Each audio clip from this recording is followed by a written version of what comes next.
And Chair, maybe she can take both questions. You know, it is extremely worrying from my perspective. I just would want to understand the process of project conceptualization in Embu. That we are being told this is something that was awarded on 12th June 2024. This was a project you conceived as an administration. You did not inherit from your previous. Yes, we are being told, Governor, you spent 23 million already in this facility. You are the ones who conceived and designed it. Then at some point after 23 million, you say you are not happy with it. No. Take us through the process of conceptualizing projects in your county. Let me explain. Maybe I wasn't clearly understood. When I came into office, I realized that we do the planning, the budget planning was compartmentalized. So you find somebody saying, if you give us 25 million, we'll complete this project. Then they go and budget against the 25 million. And so anytime I asked, so when will we complete and when can we say we are able to operationalize a particular facility, they start to say we'll need to go back and look at what more works is remaining. So I said we can't plan this way.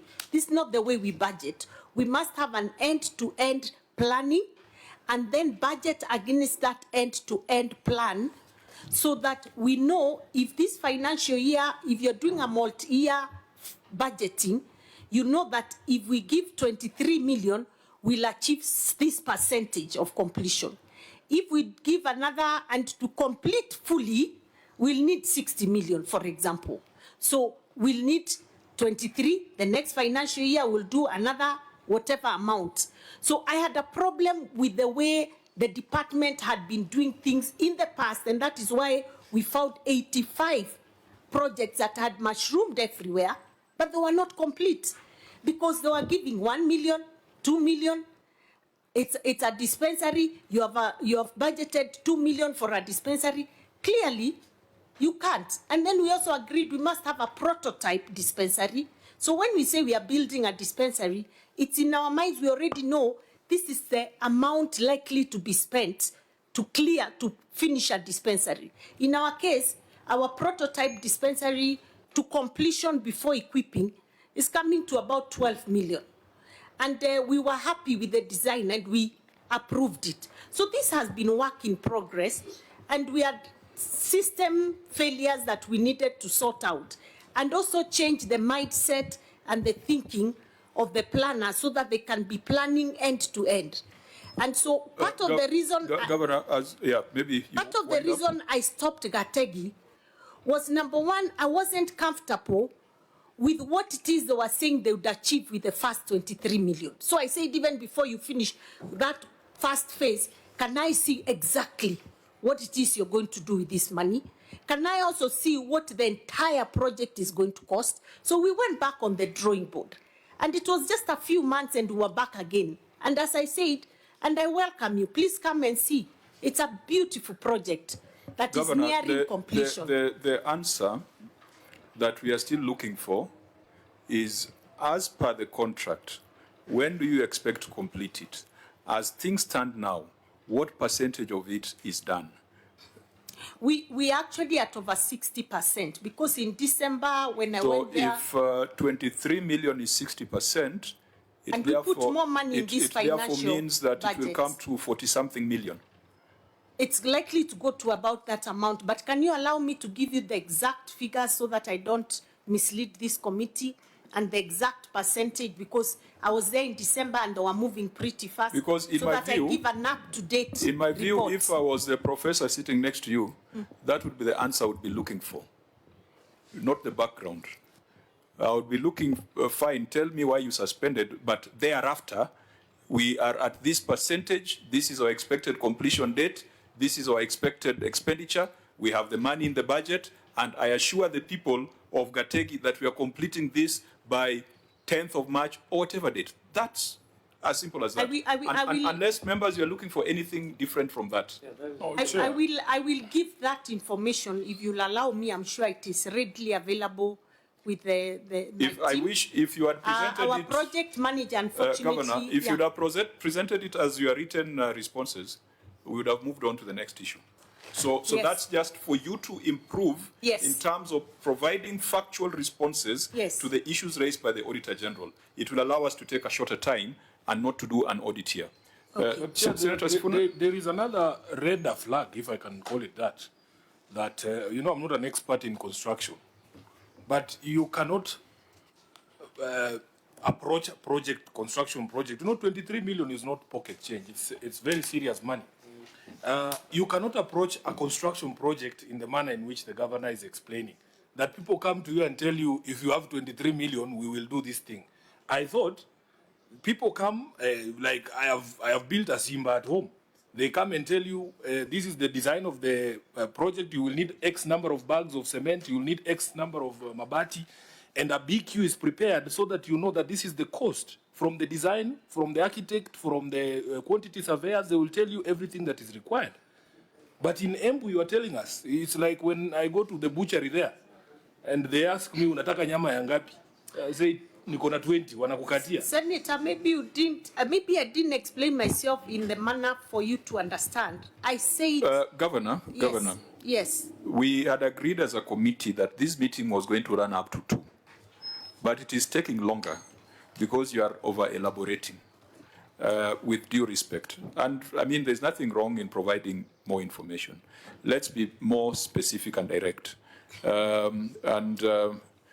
Senator Sifuna, maybe, is there a specific question you're asking, or you are making an observation? Let's distinguish between an observation and a question. Actually, I'm just confused at how the county of Embu approaches construction projects. So that's more of an observation. Yes. So that it does not warrant a detailed response from the governor. Chair. If she can clear my confusion, I think we can make progress. Okay. This project was very dear to me. Okay? Very, very dear to me. I said, go and do a design. We are going to start with a maternal and healthcare unit. That is maternity with everything that is required in a maternity unit. And then I was told that it will cost some money. And I said, I want to see the design, I want to see the BQs. And then in the process, one of the technical people said, you have left out an important aspect of this hospital, which is they stated whatever it is they thought was missing. So I said, stop, don't move until that has been cleared. Then we move. But I also told them, don't come and tell me for this phase, give us 23 million. First, tell me this is how much the entire project will cost, and then let us phase it out and do multi-year funding. What is wrong with that?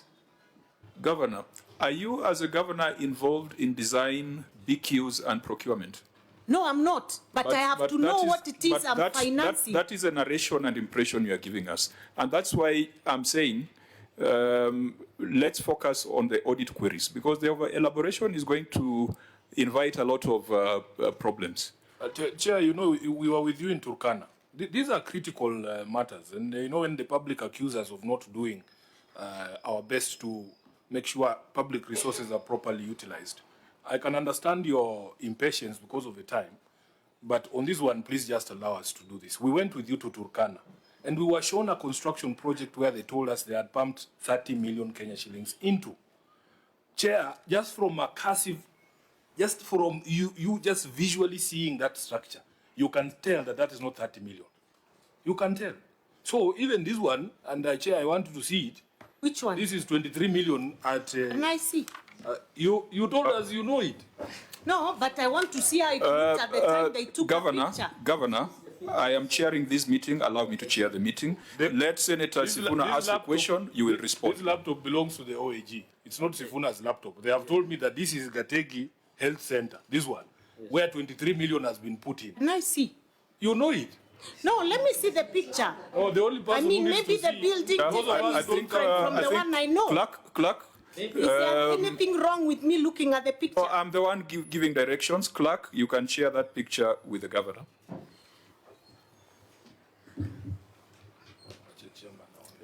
Can I see? You have to go that direction, really, Chair.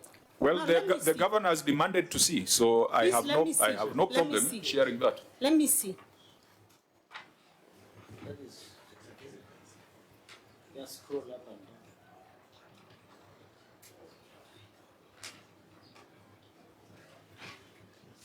That is the substructure. But the, I Let me think see. hold your horses until you see it, so that Let me see. you are responding to what you have seen. where is our Okay, you may share this with the project governor. manager?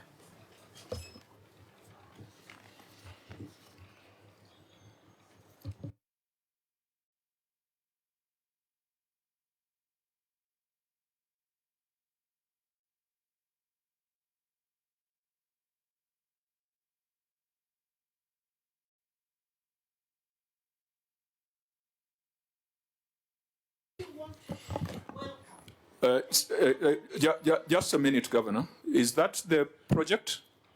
Yes, but this is Okay, fine. If that no. Let me ask the questions. Auditor General, on what date were those photos taken? In December 2025, Chair. In December 2025. Last month. Since December 2025, Governor, has there been significant progress on the project? You know, I would like we go with them because when I went in December, around the 20th of December, I personally went on a project inspection. The project was on second floor. It was roofed. We went round the whole place. The residents themselves were there. They were doing cabro outside. They were now waiting, remaining tiling and windows. Governor, So, Governor, our concern is value for money. In fact, if you were to tell us that when you went there, the project was complete, I would be very happy and I would have a problem with the Auditor General. But from your description, even when you went there, it was still work in progress. And that is why we have asked you a very mathematical question. Percentage completed, expected completion date. You are not giving us, you are telling us stories. Why don't you just give us your expected completion date, the percentage completed, percentage or amount of money that has been spent on this, so that we stop the rhetoric? Yeah, and Chair, The of greater project concern. is at 76% complete. Expected completion time is 30th April 2026. That is the- and I Okay, welcome okay, this committee to come. fine. And So you have laid the facts, that's okay. Chair, Senator Sifuna? that's a different set of facts because you did ask that question before. She told us it was at 60%. When we were I was looking saying, as at can December when I I please went be there. protected, Chair? Governor, My point. please, let's be orderly. Remember, Senator? Chair, you put a question to the governor on the total cost at completion. You were saying if we have spent 23 million already. At 60%? Yes, and she said 60%. Now she has adjusted it to 70 what percent? These are different set of Chair, facts. I was But the there in most- December. I have seen as at December. Governor, please, you will cause us to be here up to 8, and I don't want us to be here up to 8. Chair, can I please Not correct the every statement misconception? must be responded to. No, but Not don't- in but my this sta- committee. This statement. So, sometimes also Senator Sifuna, are you done with your submission? No, I am being interrupted. No. Senator Sifuna, you need to be done so that we give This the way forward. statement also, Chairman, if I don't respond, Yes, I will. you mislead. If there's I'm need saying to when respond, I was there in December, if order, that Governor. project was at 60%. Governor, Today order. it's at 76, Chair. Order, Governor. Order. We had a conversation before we started this meeting on how we want to conduct this meeting. The emotions coming here are completely unnecessary because no one is accusing you of stealing money. No one is accusing you of breaking any law. I don't want ego tussles here. If someone accused you of stealing money, you have a right to defend yourselves. So let's differentiate matters. Also be factual. Senator Sifuna, just conclude so that we... In fact, there is no accusation that I have made. This photograph has been shown to me by the Auditor General. You know, Chair, I have never been to this place. And at the beginning of these conversations, we say in this committee that the Auditor General is our eyes and ears on the ground. They are saying that was as of December. In fact, my concern was, does that represent, that stage of work, does that represent 23 million Kenya shillings? And the Governor, I know you are a public figure. Everywhere you go, you have a press team. All you needed to say is, I was there in December, these are my photos. And then we conclude. I didn't have the photos. So honorable members and Governor, order Senator Mundigi, the governor has submitted that this project is expected to be completed on 30th of April 2026. The governor has further submitted that the project is 76% complete. We sitting in Nairobi have no way of establishing that. We ask the Auditor General to keep this in view and give us a more detailed report at the implementation meeting. Senator Mundigi, stop doing that. You cannot direct the governor. Allow me The last time that share happened, the pictures of December when I visited. Senator Mundigi, order. Order, Senator Mundigi. That we only believe OAG. It is the only body mandated. I think everyone is becoming disorderly now. Governor, Yeah. I want to share the pictures Governor- of the Tegi project as at 9th December when I went there. So you can see, yeah? I've gone to my page. Governor, please take your seat. Please take your seat, Governor. Please take your seat. We have told the Auditor General to keep this matter in view. We are not making any conclusive recommendation until the Auditor General comes back to us at the next implementation meeting. Let's proceed to idle health facilities buildings. Now on this, because they're related, these are also related because there's an issue of value for money, that the buildings have not been put into any form of use. To avoid an exchange here where everyone is presenting their own version of pictures in a world of Grok and a world of ChatGPT and AI, the idle health facility buildings for Kiangungi, Kangethia, Gishera, and Gisheshe Dispensary. Auditor General, is this a matter that you can keep in view, or is there a criminality in your finding? If there's a criminality, we deal with it. If it's value for money, we keep it in view. Thank you, Chair. There's no criminality here. It's just value for money. We can keep it in view. Keep that in view. Status also. Stalled workshop at Siakago VTC. Is there criminality May here? I report something about the said dispensaries? The ones mentioned here, kindly. No, what we'll do, Governor, we'll take your written responses. I hope that what you wanted to say has been captured in your written responses. Yes, we actually now If they are there, and opening. yes, if they We are have there, money for equipping. we'll refer to your written responses. Thank you. The VTC at Siakago, We also keep in view, give the status. on we keep that in implementation. view, but we refer to the Governor's written response. Thank you, Chair. Karaba and Kamweli dispensaries, again, is there criminality there? Or No criminality, Chair. it's just value for money? Yes, Chair. We keep it in view. Yes, Chair. Stall project, Governor's official residence. No criminality. Just lower value for money. We'll give also the status, implementation status. I think this matter came before us in the last audit report. Yes, Chair. Just what are the issues? And then we can hear from the governor. Equally, the project has stalled. The contract price was 49 million. Approximately 29 million has been paid. And there was no contract on site. How many million has been paid? 29. Against 49, Yes, Chair. with 55% complete. Is that the position? Auditor, Yes, Chair. I think to avoid misunderstanding, if you're going to address this, just read your finding so that no one is accused of having the wrong percentages.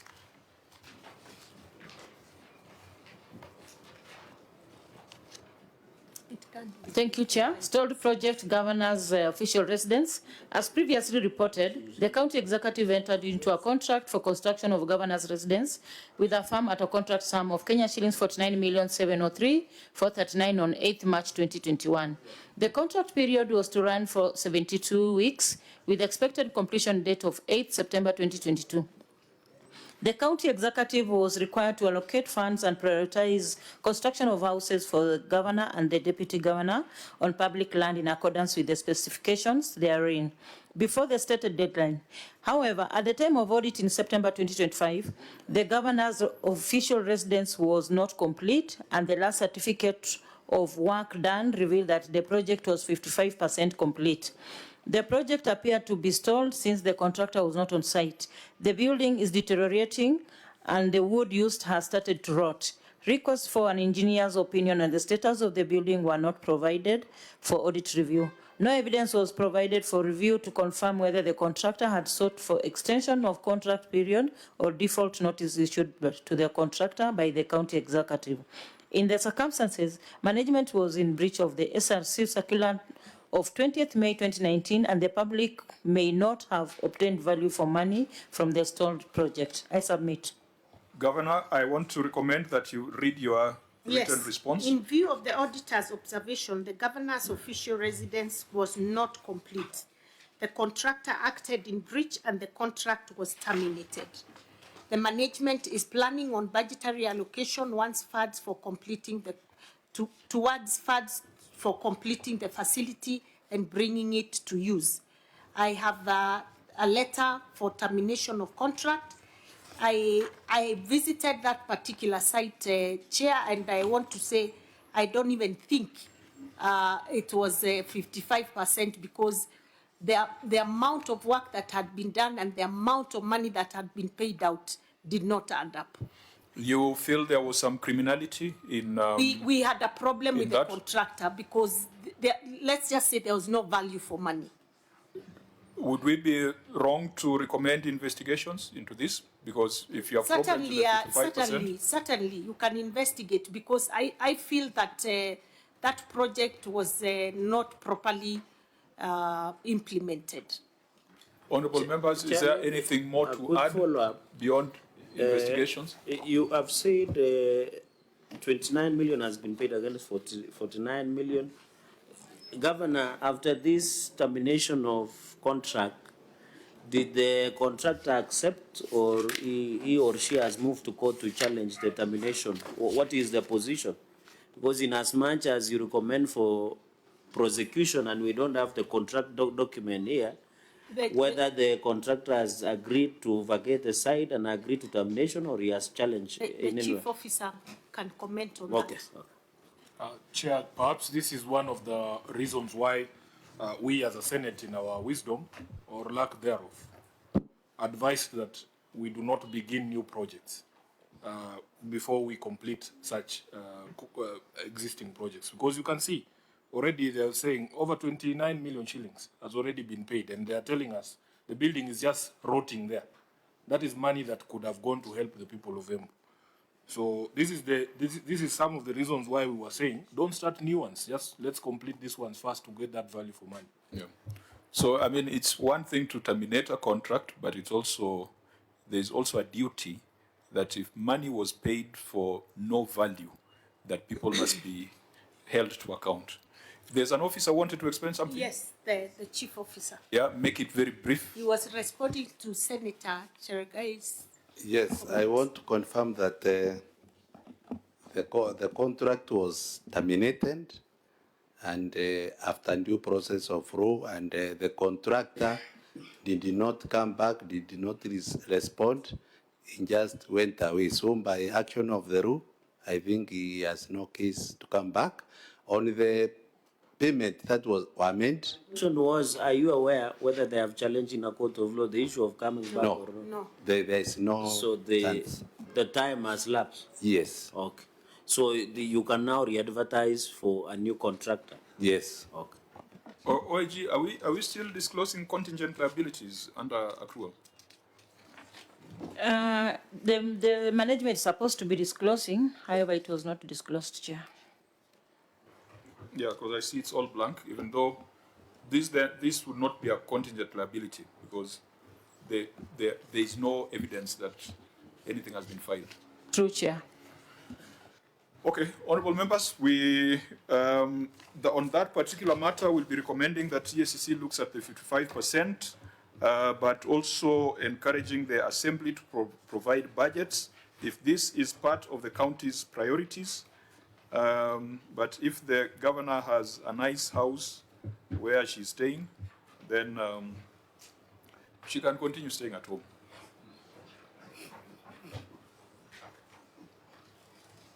I mean, it's just an issue of priorities. I believe between putting up a Actually, palatial, that was my challenge. palatial residence and Chair, the level 4. I have 85 health facilities waiting to be completed. I am in a home right now. I'm not sleeping out. In terms of priority, I think that may be why the residents are suffered. Because to me, it didn't look like it was a priority, truly. But I undertake that in this coming financial year, I'll go out of my way to put some money to complete the building after it's been re-evaluated, or is it Oh, okay. Yeah. Okay. Chair, Sifuna. can you clear something for me? I thought the money that is specifically for construction of residences is ring-fenced. No, it's not. No, what we did was to provide a conditional grant to a few counties for county headquarters. Yes. But for the governor's residence, we put a cap, and that cap was subject to the budgetary, the appropriation of the county assembly. The criminality would be if the governor is still drawing an allowance. No, I'm not. So if the governor is not drawing an allowance and that was made very clear and to me. she's not complaining, she can sleep in an Airbnb, then really it's not for us to insist. But there'll be another governor, Mundigi, who might not be comfortable in sleeping in Airbnbs. That's why I'll go out it's of for the my way. future. I'll now give it some priority. Okay. Yes. Fine, so let's keep that in view, but the 55% needs to be investigated. Failure to establish and gazette the Alcoholic Drinks Board, has this been resolved? No, Chair. What's the problem, Governor? Where is it? How are you doing your liquor licenses? The department acknowledges the audit observation regarding the absence of a formally established and gazetted Embu County Alcoholics Drinks Control Board as provided under Section 4.1 of the Embu County Alcoholics Drinks Act 2021. It is important to note that the Act was recently amended through the Embu County Alcoholics Drinks Control Amendment Act 2024, number 6 of 2024, which commenced on 16 September 2024. The amendment revised Section 4.3 to update the composition and the appointment procedure by the board. And it states there what needed to be amended. We were bringing in more representation of young people and the NGO, civil society organizations. So following these legislative changes, the department has initiated the process of establishing the board in line with the amended law. Consultations with the relevant stakeholders have also been concluded.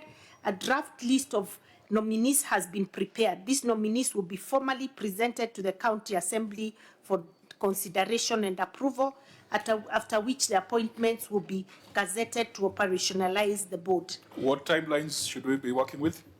I think let's give it a month, max, we should be done. So we'll put it within our 60-day implementation follow-up.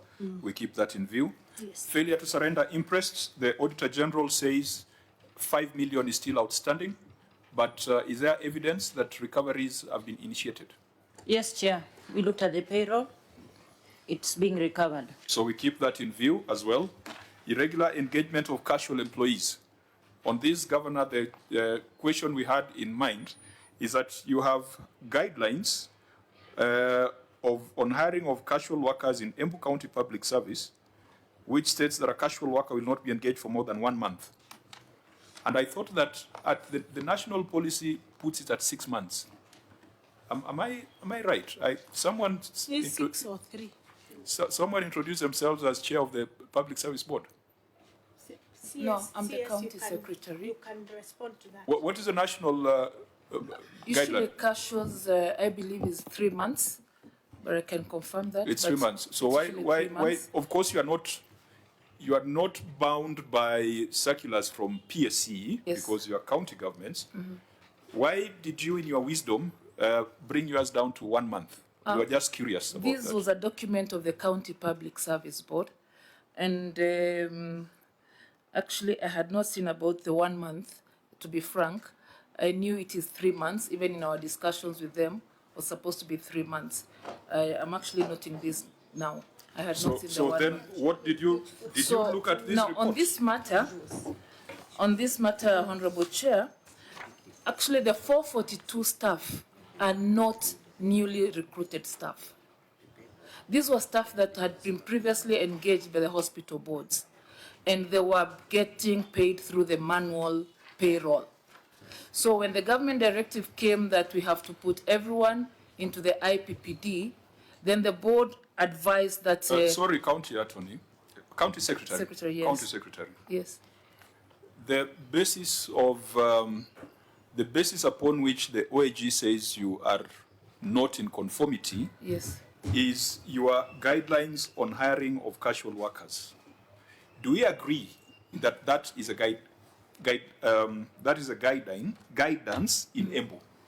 I remember, I have not, sorry, but I have not looked at it. If Well, she says the OAG that looked is at what is it, there, gave you a management my belief letter. was 3 months, not 1 month. I may have to relook the document. I don't have it with me. So were Because you even in our prepared, discussion with them, were we you had agreed prepared 3 to months. address this query? If the basis of non-conformance is contested, then how do we proceed to discuss the non-conformance? My understanding was that the basis is about the irregular recruitment, new recruitment, as new recruitments, not on the timelines of 1 month. No, the timeline it's significant. Yeah. It's very, very significant. I overlooked that, sorry. So how do you propose we deal with that if you are not agreeing on the basis of the non-conformance? Because these are your guidelines. They're not national. And I agree that the national ones do not apply to you Yes. unless you don't have something. Yes. So, because, you know, you should be telling us you are going back to look at it and amend it so that it is Yeah. in line with the national one, or you are going to comply with it.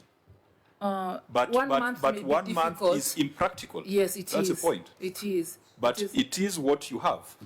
That's what I'm surprised about. But allow me, I bring it up with the Public Service Board. Remember, we are at the Senate. We must make a final determination and send our report to the House. We don't have that luxury. Could you give me time, like maybe even 30 days? Are you familiar with Article 229 that gives us only 3 months to conclude this exercise? And the courts have told us that those timelines are mandatory. And so we do not have because this we don't have any latitude to donate that this timeline would to you. require editing if it is indeed 1 month. Allow me, even if it's a week, we can have an ad hoc, a cabinet sitting after we have reviewed this 1 month to an appropriate. Who's the custodian timeline. of this? The County Public Service Board. Are they here? They are not here today. So who was coming to respond to this query beside the governor? Now that they were aware I was here. Yeah, the good thing about your account is that you are very frank. You guys are frank. When you don't know, you say you don't know, which is good, but dangerous as well, because this you ought to know. So, members, how do we deal with this? Give us a week, please. To do what? rectify this. A week? What do you want to do within a week? What you want to do within this week, reach out to the County Public Service Board, have a review. I thought, Chair, you're asking the committee, of this or timeline. the CS is now part of the committee. No, I thought it is in the recommendation of the committee. I have told them they are very nice, they are very frank. So Or she can swap places with Mundiki. Sifuna used to say of a certain politician, give him the mic. Yes, so give him the mic. we are giving them the mic to fry themselves. To entangle. So Chair, I think looking at the HR issues and on these casual employees, I wanted to find out these 442 casual employees, Governor, what is the total workforce of Embu County government? Because if they are doing 442 casual employees, can the governor give us how many workforce do you have? How many number of employees? And then number two? We have 3,527 staff. 3,527. 3,567. Of these, 442 are casual. Chair, I wish to clarify something. These were former healthy. Can I finish, Governor? Yes, yes. CS, out of these 35 plus, 442 are casual employees. Can I clarify that particular point that the senator is bringing up? Yes, proceed. That these 442 were actually not new employees. And I think that is where, and it may have been a failure on our part, because according to OAG, they're saying that they were engaged for 1 month, and even there was no evidence of transparency in picking the casual workers. These are workers that had been picked by the hospital boards long before even county governments were established. And then the national, we were given instructions that every employee of county must be paid through the payroll. So it's at the point when we brought them into the payroll that the 442 were now discovered by the OAG. But there are staff who had been working there. I see they're also saying they were above 35 years old. But they had been working for many years, some of them, at the dispensary level, at the level 2s, level 3s, some level 4s. And so we couldn't have sacked them because they had been employed, and we found them in office. And they provide very critical and sensitive services, either as cleaners, whatever it is they do.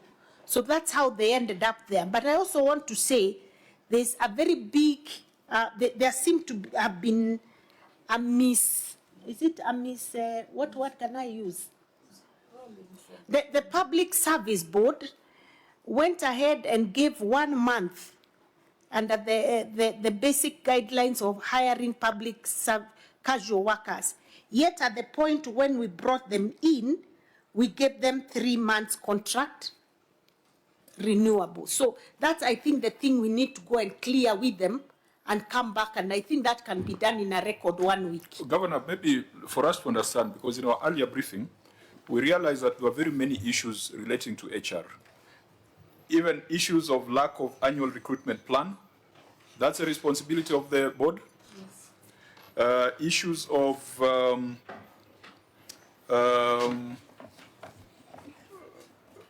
there are others, ethnic composition, 1/3 basic salary, staff above mandatory retirement age.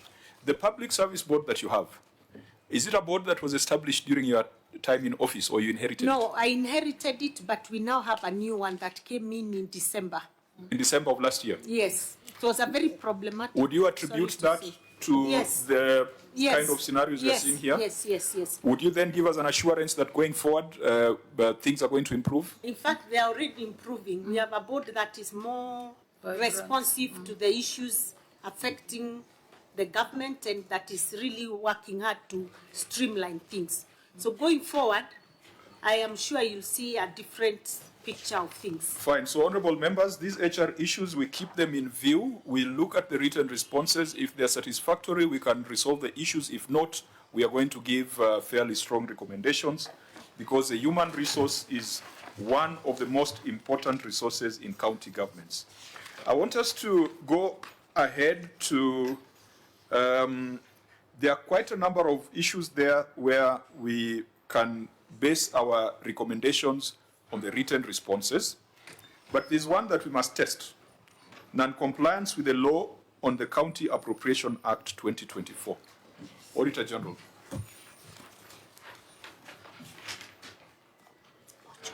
Actually, it starts from 18. Lack of annual development plan, lack of ADP, and then we'll look at non-compliance on the County Appropriation Act, and then we'll also look at the other observation in the ROR, collection of revenue without a finance act. Thank you, Chair. Lack of an annual development plan. The County Executive did not provide the annual development plan for the financial year 2024-2025 that was submitted to the County Assembly. And this was contrary to Section 126, subsection 3 of the PFM Act, County Governments 2012. I submit, Chair. Do I read all of them? No, I mean, let's just be... I can respond, Chair? Yes, because there is no way a county could develop budgets without an ADP. Exactly. So let's see why you did not present that to... The CEC member responsible for planning submitted the county's annual development plan to the county for approval, County Assembly for approval, and also sent the copies to Commission on Revenue Allocation and the Treasury as required by the law. The plan is available in the county website and has been produced for audit verification. Maybe at that point, a hard copy may not have been given, but you cannot have a budget without an ADP. But, Governor, Yes. if the auditors asked you for your ADP, why didn't you provide it to them? That's what I want to know from you. What happened? Because you can't tell the auditor, go to the website and find it. Yeah, I hear you. Chair, maybe Let the, as the the chief governor officer comment. prepares to give us, you know, Chair, audit is a process, it's not an event. So, Governor, let me ask, and your officer should know this, there is always an entry, exit meeting, management, and even issues are normally raised by the... I wish the governor was listening. Sorry.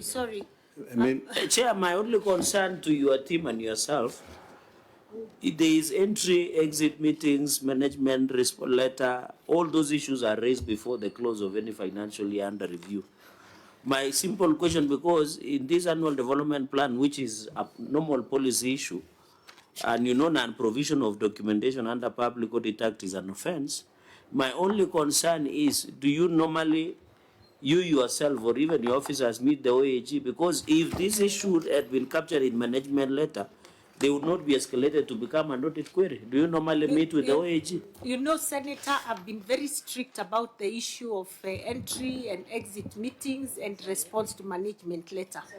And I'm actually asking my CEC, how did this find itself here? Because an ADP is a thing we have. Why wasn't it given when it was required? Why does it have to find its way in a final report? Can we get that answer? Because even what you have done is fairly contemptuous of the Senate by telling us that it is available on the website. If the auditor has flagged it and you didn't produce it and you are coming to the Senate, then table it at the Senate as evidence. You can't tell us to go to the website to find it. Can you give us an explanation? Our explanation is that we provided all planning documents, including Appropriation Act, physical paper, all those documents that are required to have a budget. And if you are put to task, CEO, yes. If you are put to task to provide evidence that you provided those documents to the Office of the Auditor General, what will be your evidence? We even submitted those documents through the soft copy, and we have that evidence. What soft copy? All these documents, all planning documents. No. What would be your evidence? Because the auditor has reported that you did not provide these documents. For me to disagree with the auditor, you must give me evidence. And I because you have not even given us a copy of that document. We will give you a copy, but we provided auditors, and that's where we are differing with them. We have the appropriation, the annual plan. Yes. Officer, you are, I think you are not helping this situation. Auditor General, these people are accusing you of being frivolous and being unprofessional. And I don't take that lightly, because you cannot accuse the Office of the Auditor General of unprofessionalism and frivolity. If this matter is here in the report that has been tabled in the House, what does it mean? Thank you, Chair. As stated here in our report, the county executive did not provide the annual development plan that and saying about the lack of it, that should have been responded to immediately. I think for us to make progress, your responses, whoever authored these responses does not understand why you came to the Senate. Because you cannot tell us that instead of bringing evidence, you are telling us the plan is available in the county website. It is not my job to go to the website to fish for a plan. And it is not the job of the Auditor General to go to the website to fish for a plan. There are two things that must happen here. Governor, you must take administrative action on the officers who are supposed to provide this information and did not do so. And secondly, we shall invoke the provisions of Section 62 of the Public Audit Act because it defines such conduct as being offensive to the law. Yes. Now, let's go to the County Appropriation Act. Is it the same story?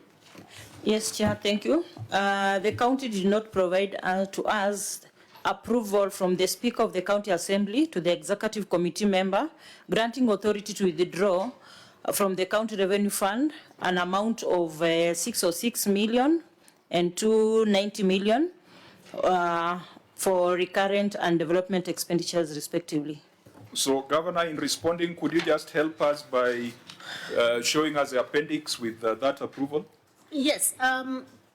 Let me respond, Chair, and state the following: withdrawals totaling to 606,491,986 and 290,384,41 between July 1st, 2024 and July 14th, 2044 for the recurrent and development expenditures, respectively, while in respect to the year 2023-2024 financial year, when we were reporting on cash basis and the cutoff extended to mid-July. The expenditure the funds were committed to was reported in the financial statement and audited accordingly.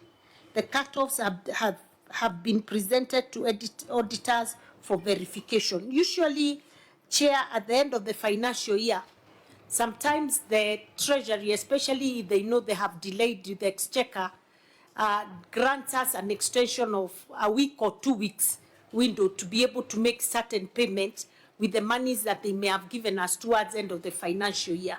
And this is exactly what happened, Chair. Would you like Auditor General? Chair, we can get clarification from a representative from Treasury who is here on the issue of the cutoffs and the extension. National Treasury? Chair, I want to believe that the auditor was asking on the approval to withdraw. Even if it was for the cash basis, they should have produced that. So what did we expect? Maybe in a language that in English that we can understand. Yes. What exactly? Sorry, Chair. Maybe just a minute. Clarification from her. Just a minute. Approval from the Speaker of the County Assembly granting authority to withdraw from CRF. So Treasury, you are saying that ought to have been demonstrated. Yeah, Chair, even if they withdrew money for the other financial year, there must be an withdrawal approval. They should have given to the auditor to show that it wasn't for the current financial year, but for the other year. Fine, that's a fair comment. Okay, yeah, that's so even if it was a different financial year? That's very clear, actually. You think otherwise? What? Thank you. Through the Governor, Chair. And you see, sorry, Governor and Prof, the problem with supplementary answers that are not here is that if we might not remember them when we're writing our reports, we'll just cite you for violation of the law. But let's hear what the CC has to say. Yeah, thank you, Chair. Through the Governor. The issue that we understood the auditor to be asking is like we needed an approval, like maybe withdrawal or spending on foot on account. The budget we are referring to is a budget that had already been approved by the County Assembly. So I do not think we needed further. Did you, Prof, did you sit with the OAG and look at the management letter and express your reservation and interpretation on the matter at that point? No, but So why are we doing it here at the Senate? Because I said the auditing is not happening today. The audit was closed. I want to, that's the same explanation that was provided, Chair. Chair, we need also to clarify, when did we expense it, this money, and which budget? Because the issue of appropriation is about going to county assembly, and then we expend as per the budget. And what happens here, we usually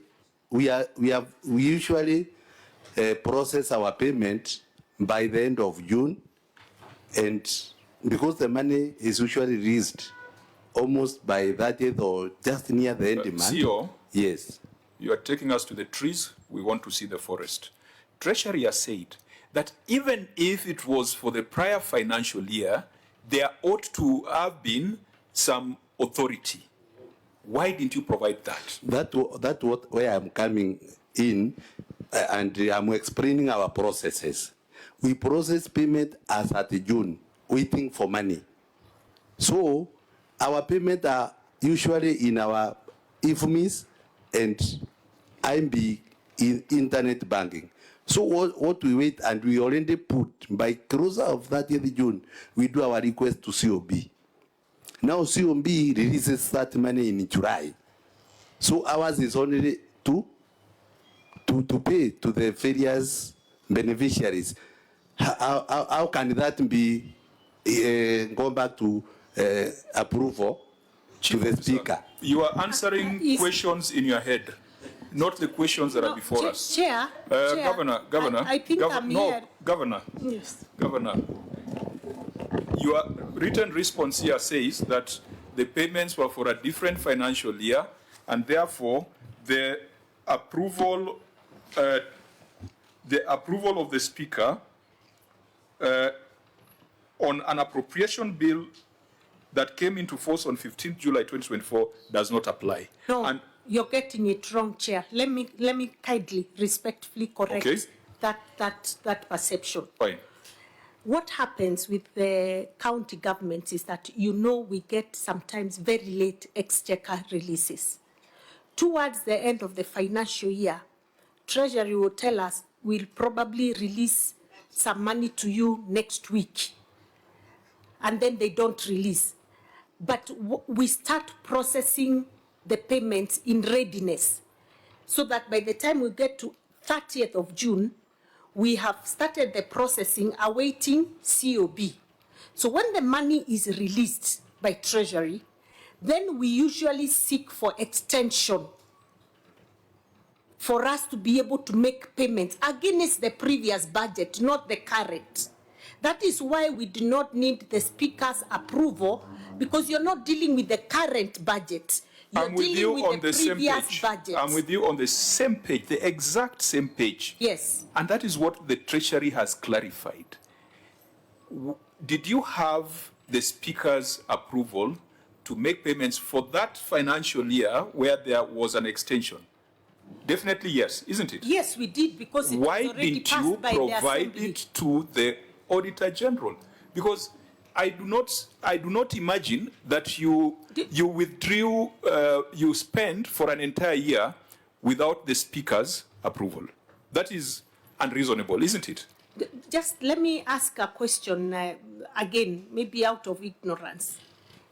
If a budget was already approved by the Assembly, and you've been spending money against that budget for the entire financial year without going back to the Speaker for approval, does that mean that if you've had an extension by Treasury which has pushed you to the next financial year, and the budget is still the old budget, you'd still need the Speaker's approval? Just out of... Governor, just asking. You guys are going round and round. You should have listened to what the Treasury said. Treasury, can you just repeat it? Because they are not getting it. Chair, I wish to repeat the same. Though the budget was for the other financial year, the withdrawal was made in the current year. Yes. The system does not go back to the year that the previous year. The auditor will check on the transactions that are made in the current year. The system will not tell the auditor they were for this financial year. So what you need to do is go back, get all those documentation to explain to the auditor why this money is being withdrawn this financial year and it was for the other financial year. So those documents must be there. Even if you are to produce the approval from the speaker there for the whole year, it would have explained to the auditor what it is. So I do not want any further argument. Okay, I want get it. evidence now. Now I want evidence. I don't want further arguments. Let me give final submission. I think we are differing in principle, because the same IFMIS, and I've said here, we have two systems that we use. IFMIS is the one that is the budget, or rather appropriation act. We wrote our budget, and even the processing payment are done in IFMIS. Once we are through with the IFMIS, those payments go to another system, like a bank, CBK. So, as at the end of the year, we close all the payment and we submit that file to the control budget. The IFMIS is active with the Appropriation Act. And every time we close our IFMIS system, we are around one window to close all the transactions, and then a new financial year is opened. So I believe Treasury is not. This is a problem with. We don't use the new financial year. Order, Chief Officer. Order. Yes. I do not think your submission is more useful. This is a problem with technicians. This matter came in a draft certificate. It came in management letter. I cannot entertain this kind of conversation before me, because this is not where the audit is taking place. CPA Tunga, ISPAC. No, I just wanted to alert the Chief Officer that indeed she has put it very clear. So I wish you just followed the comment she put. Then you will understand there are now different 2 financial years, but you are spending within 2 financial years, though it's for the other budget. That will have sorted everything for you, and then you will understand why the documentation is important. Thank you. Yeah, because your officer is focused on winning the argument. This argument ought to have happened at the point of audit. Auditor General, what's your final take on this before we give the way forward? The management to provide us with the approvals, whether it's from Treasury or the County Assembly. Either of them has to approve for this expenditure. And in most cases, when the Treasury delays with the Exchequer, it normally guides the recipients or the beneficiaries on which year for the amount to be accounted for. So kindly also, when they'll be submitting their responses, let it also be accompanied by a letter from the Treasury indicating in which year, particular year, that last quarter was supposed to be accounted for. Thank you. And you had already made this request to the entity? Yes, Chair. Now, Governor, you must do 2 things: take administrative action, and we must also invoke Section 62 of the Public Audit Act.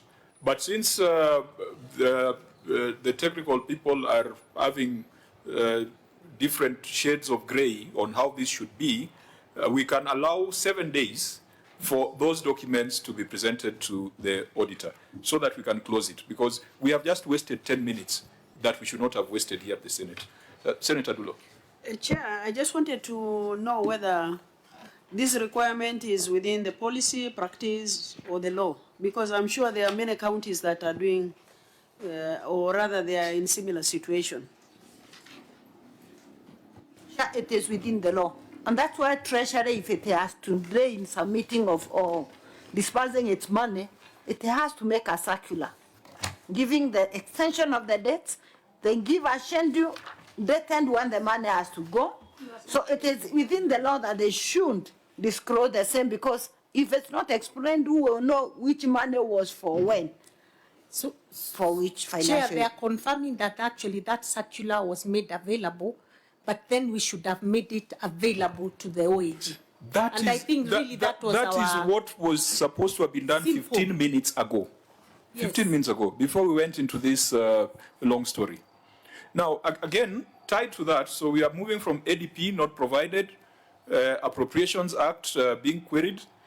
I think let's tie all this. When you go to the ROR, you are talking of collection of revenue without a finance bill and revenue streams policies. Is this also another issue of interpretation of what is required? Let's tie this together because they're all related. Thank you, Chair. Under ROR, the collection of revenue without a finance bill and revenue stream policies. Can I read the entire query? So maybe we just pause and ask, did you have a finance bill? Was this also subject to this interpretation that, or misinterpretation that we have gone through with ADP and appropriations? We now have a finance bill, Chair. But it is true that then you didn't have a finance bill? We were using an old one because we found that nothing had been done before and the process took a while, but now we have an up-to-date finance bill. Yeah. So in that financial year, you're using the finance bill for which, or the act for which year? Where is that? I'm trying to go for page. Is it here or the other? We are in the other document. It should be in the receive of revenue. I'm looking at the time, and we must find ways of tying the two reports together. What page?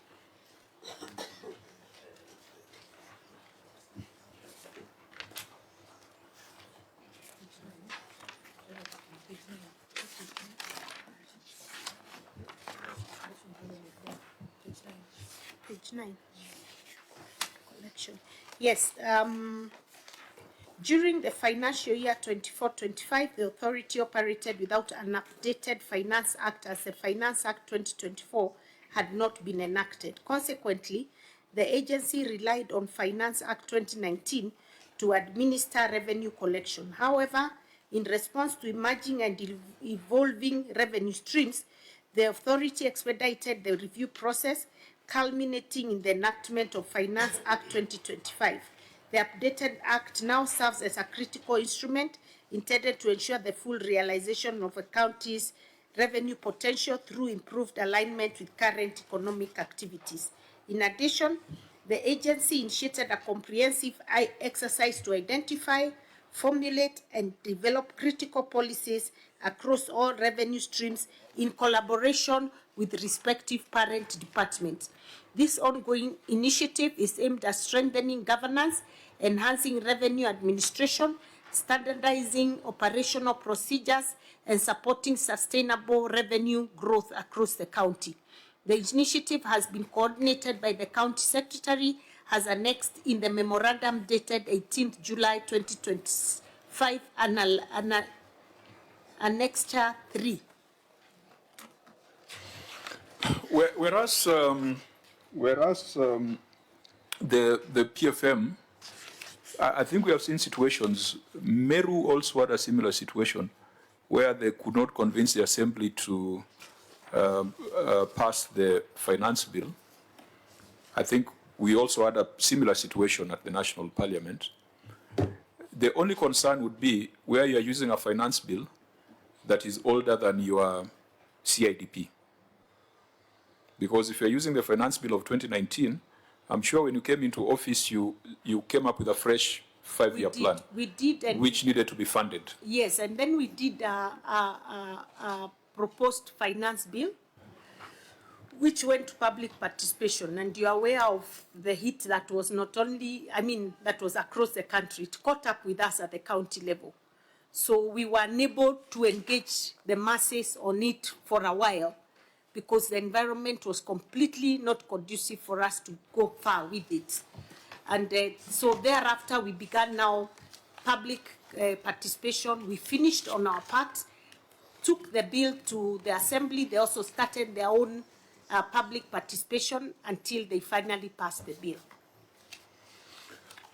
Again, this is a matter that we'll be asking the county assembly to be seized of, because the finance bill is a county assembly bill. Sometimes it is the public that rejects it, sometimes it is the assembly that frustrates it. But I think maybe in terms of making recommendations, we would have a problem we would have a problem with a finance bill that is older than 5 years.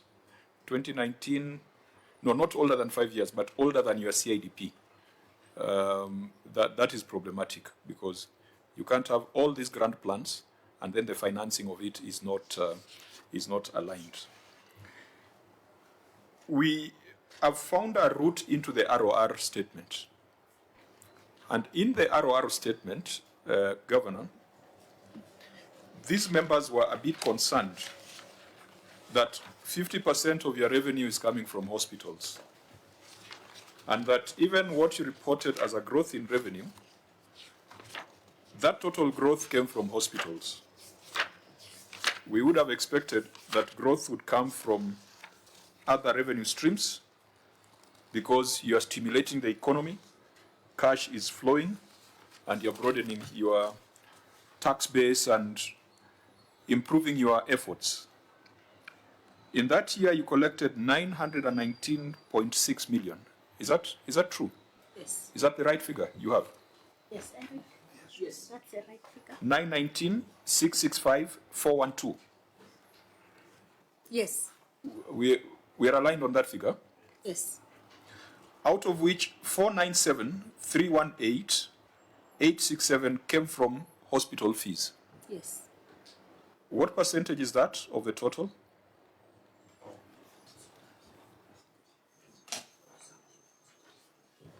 What percentage? That's about 50%. About 50%, yes. Now, Slightly under 50. no, it's more than 50. It's 497 million against 919 million. So that's already it's above 50, isn't it? I saw you were very proud, Governor, for growing your revenues from 746 million to 919 million. I think prior year was 746. Yes. So that was a growth of about 170 million. But all that growth is attributed to hospital fees. I don't know what is your view on that, what is your strategy on that, because it is not sustainable. With FIF, I don't know whether, Auditor General, I don't know with FIF, with the FIF law properly implemented, whether hospital fees would still be sitting here in the ROR statement. No, Chair. If it is well implemented, the amount will not be reported in an executive or ROR. So if they report properly on accrual basis, separating the funds, the on-source revenue for EMBU ideally ought to have been something like 420 million. Does this concern you, Governor? It does, but if you look at the history of OSR in Embu County, the highest revenue always came from the hospital, even when there was no FIF. When we came in, I think because of the changes we made at the hospital, making sure there were drugs and, improving on efficiency, we collected more. And now with SHA, it is even much, much more. So the thing we hope will help us is, number one, that as FIF is enhanced and gets better, as we are seeing currently, that we can be able to release a lot of what we pay for the hospitals back to the hospitals in totality. Because even up to now, we are still having to put aside some money for supplies at the executive. Because we do not want a situation where we wake up and we are told we have no drugs and we have no money. We want to make sure that that continues. And then also, like these 412 staff that you mentioned earlier can be absorbed by the hospitals. If that happens, it becomes easier for us now because they have taken all their FIF, yet we are paying all their staff. We're still having to pay several other budgets for them. But again, let me say we have come up with a strategy. We actually launched a strategy for improving on our revenue collection. We have diversified our revenue streams so that we can be able to collect where we ordinarily never used to collect. Then with the new system, we've been able now to lock the pilferage that was there before, where a lot of the money probably found itself in the wrong hands or in the pockets of some people. So with the new system, we really think we'll be able to collect more this financial year than we have done in the past. And then we have also registered all our businesses digitally so that we are able to tell what business is where. We are able to tell when a business pays up, this business has paid up, this one hasn't paid up. And with the new finance bill, we've also enhanced, although very minimally, some of these fees so that can, because the other one was quite old. And so we expect that there will be some difference this financial year. So, honourable members, we, with respect to ROR and subject to the other queries that will come, quite a number of those issues will consider the written responses, but let me give Senator Cherargei the opportunity. Governor, according to the CRA revenue potential, outside hospital fees and public, which is 517 million as per your financial statement, the revenue, ordinary revenue, let me call it that, is collecting 400 plus against 1 billion. Apart from the leakages, the digitization, and we saw that matter arose when you are talking about Jumbo Pay and KRA developing revenue collection system. So which system are you using now? You have said you have automated, you have done this. Which system are you using now? Number one. Number two, what strategies are in place to ensure you maximize collection of revenue to at least approach to the revenue potential?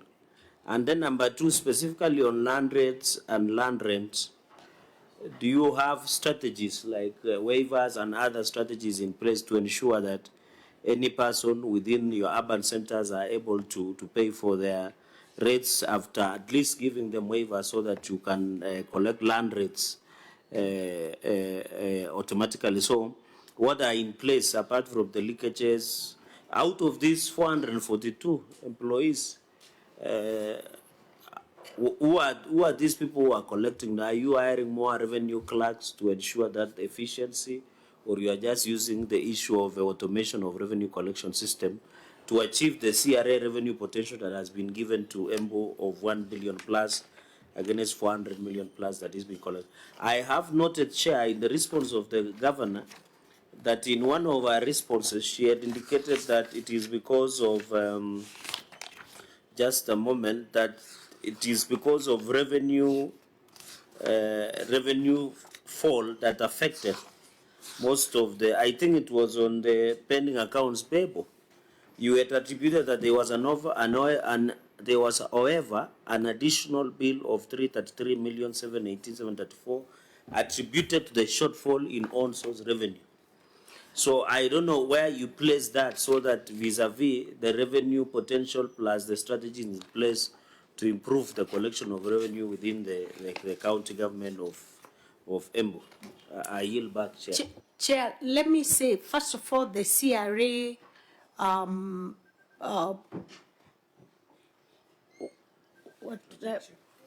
projection for Embu County and potential that they stated was stated before FIF came to be. So at that time, they were saying Embu County has a potential of up to 1.5. And we also felt that if with a new system in place and the fact that we had also employed new staff who had been revenue collectors who had been trained, we'd be able to actually hit the 1.5 mark. So I must say we were overambitious because one, the new system took longer to get to come in, and the rolling out took a while longer than we thought. And so that also affected our collection, especially outside of FIF.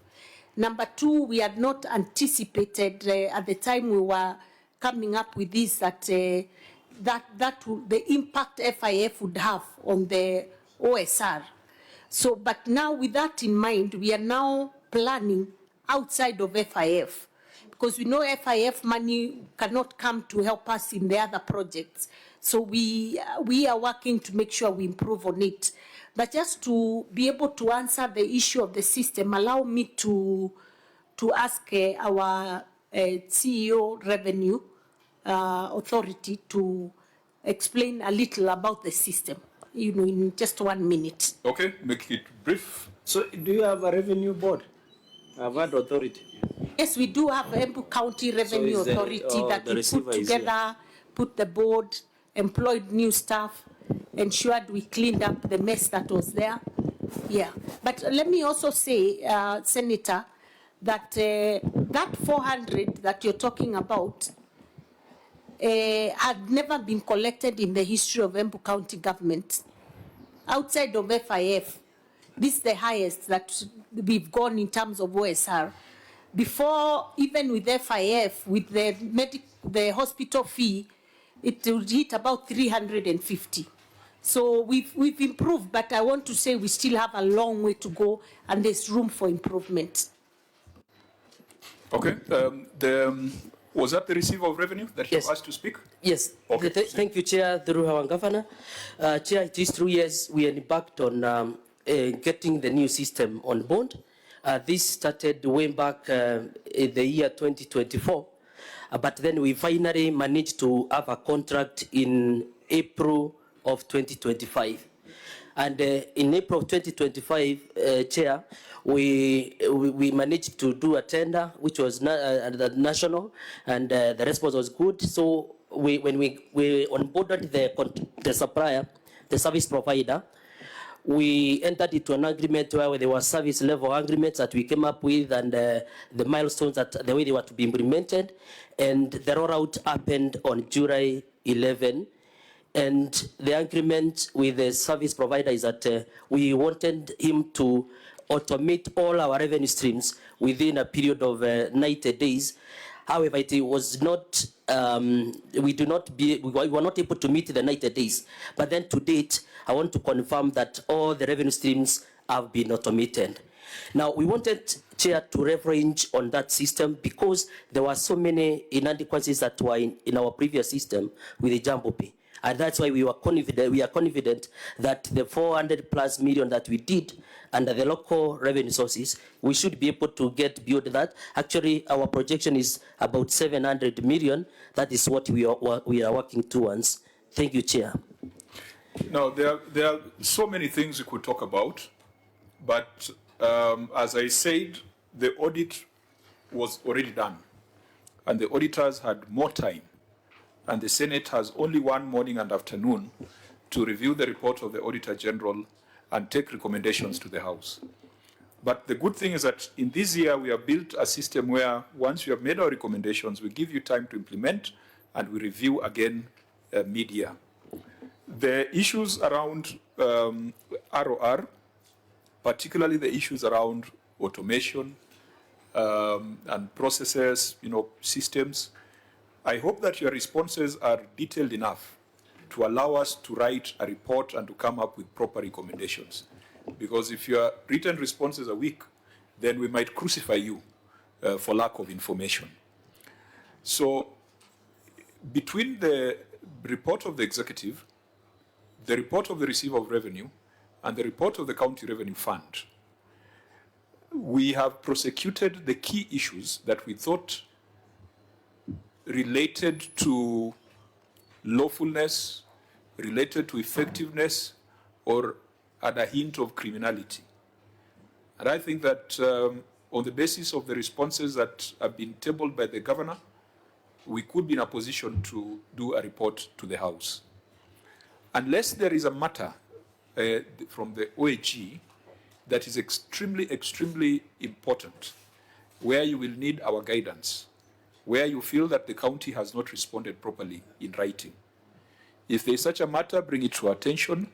Otherwise, we shall retreat, do our report, and make sure that by 31st of March, we communicate on the resolutions of the House. OAG? Thank you, Chair. We really appreciate for this session. Probably they can just also provide us with the responses to the HR issues that were in the special report. Okay. And again, Governor, I see some disconnect between your team and the Office of the Auditor General. There are things we are discussing here that we should not be discussing here. And so go back and deal with that situation.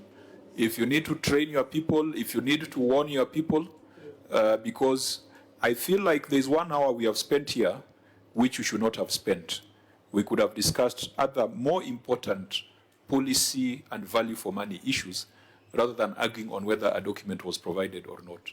So please, in my experience, the Office of the Auditor General, they are professionals and I've found them to be very useful in terms of even improvements in internal processes. The next time we have this kind of engagement, please make sure that the chair of your audit committee is also part of the delegation. Please make sure, where is the chair of the audit committee?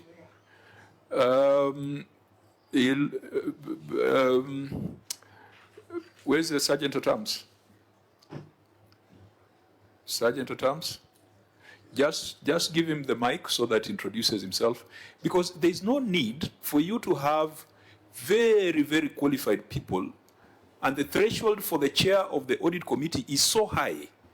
I think he must be a member of the institute. CPA Tunga. He must be a member of the institute. We want to make use of them so that they can also help us and tell us the things that they are doing proactively to reduce the non-conformances. Maybe, Chair, I will give you a minute just to reintroduce yourself. And from the amount of hair on your head, I believe you have seen much more than I've seen. You might give us just 1 or 2 minutes of your observations on how we can make this run much better. Thank you, Chair. My name is Julius Mutinda. I'm Chair of Audit Committee of Embu. We started, we're given this work in June last year. And when this, I can say I'm a retired officer of Auditor General. I was a director of audit. I am aware of all these issues which are interest, but what I can say is that in Embu, if I'm given a chance again, I can be a very important person to advise the government through my experience in Auditor General's office. And I think this, I think I was not informed. I was not very much involved in this response of these queries. And in the future, I can testify here and say that I will be very important, and I do my best to liaise with my colleagues in Auditor General, and I will give positive responses. Thank you. Governor, you have a resource that it's like you have a marking scheme in your institution, but you are not using the marking scheme. You have such a qualified person who has been director of audit, who understands this language and this process.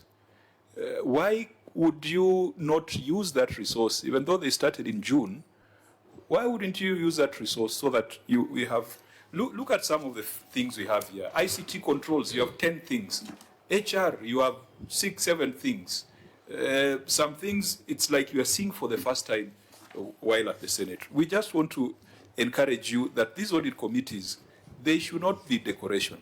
You then demotivate and frustrate someone of that gentleman's stature, because he will now feel like he's earning allowances and not rendering service. I know there are a lot of people who want to come and help county governments, but they feel like even if they came, no one takes them seriously. We had county budget and economic fora, which the law requires you to fill with very, very qualified people. Very qualified people.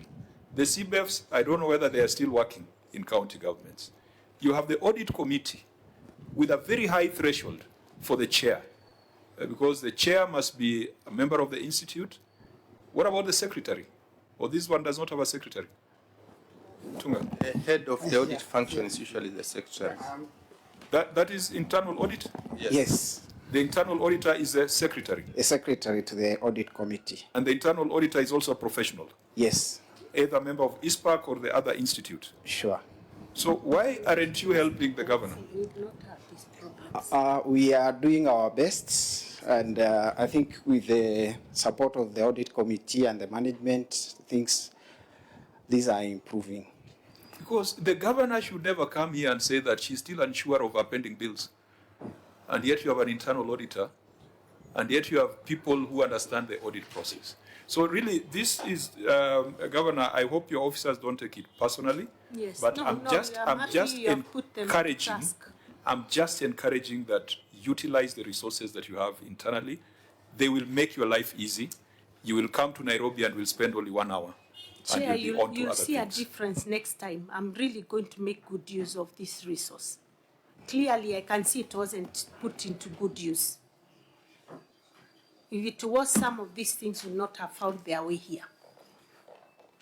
Fine. So we look forward to the next meeting. I hope that we'll see the fingerprints of those experts in the next report that we'll be looking at.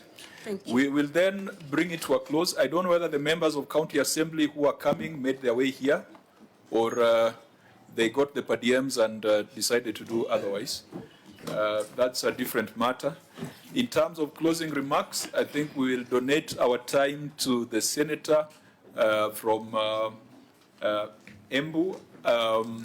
Let me allow the governor to go first, and then the senator will summarize on behalf of the committee.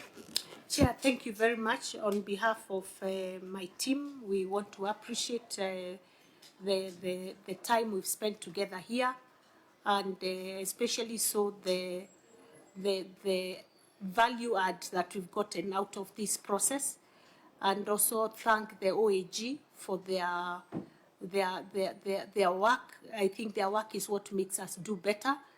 I want to promise that going forward, you're not going to see these gaps. There will be a better and closer working relationship with them in ensuring that what they ask for is actually provided and done so in time, not before the Senate committee. And as you have advised, we'll make good use of the resource that we have so that we make sure things are better, but we continue to appreciate the work that this committee is doing to make sure that counties deliver services, are more effective, more efficient, and follow the law. Thank you very much, Chair. Thank you, Senator Mundigi. Lakini usichome, it's closing remarks. Okay, asante Chairperson.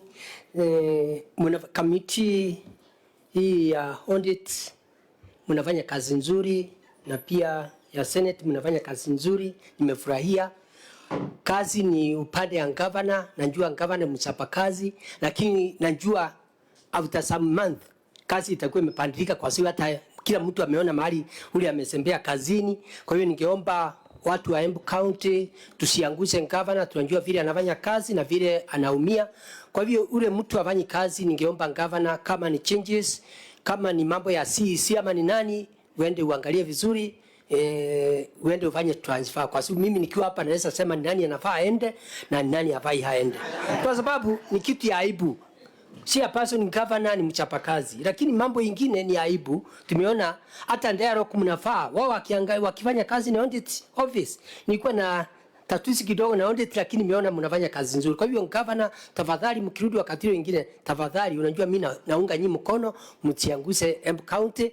Ya mwisho, najua mambo ya revenue, governor amejaribu, amefika hiyo nearest 1 billion. Na najua vile alikuta about 340 million, kwa hivyo anafanya kazi. Na ndio umeona nikingangana naye nikimuunga mkono, ile pesa yetu ilikuwa ni kidogo, lakini sasa tumeongezea.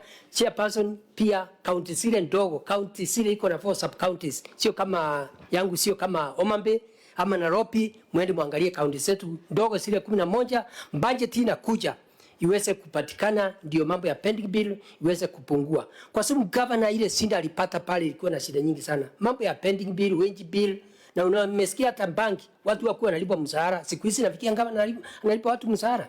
Kwa hiyo unaona budget inakuwa na shinda. Ile mambo ingine ningegusia, najua kama ni pesa, naomba chief officer ile pesa ambayo umetoa upande mwingine uende urudishe, ndio tukuje wakati ile mwingine audit kule iwe haiko. Kwa hivyo mimi naunga mkono kamati yako na audit na pia na governor na wale wengine. Asanti. Ni mimi Daktari Mundiki. I want to admit that those that embrace the idea quickly are beginning to see some light at the end of the tunnel. It's been a journey. And of course, you know, people were also reluctant about our part contribution, and there were challenges. But those that embraced it, we've moved on. About 11 counties are now headed towards completion.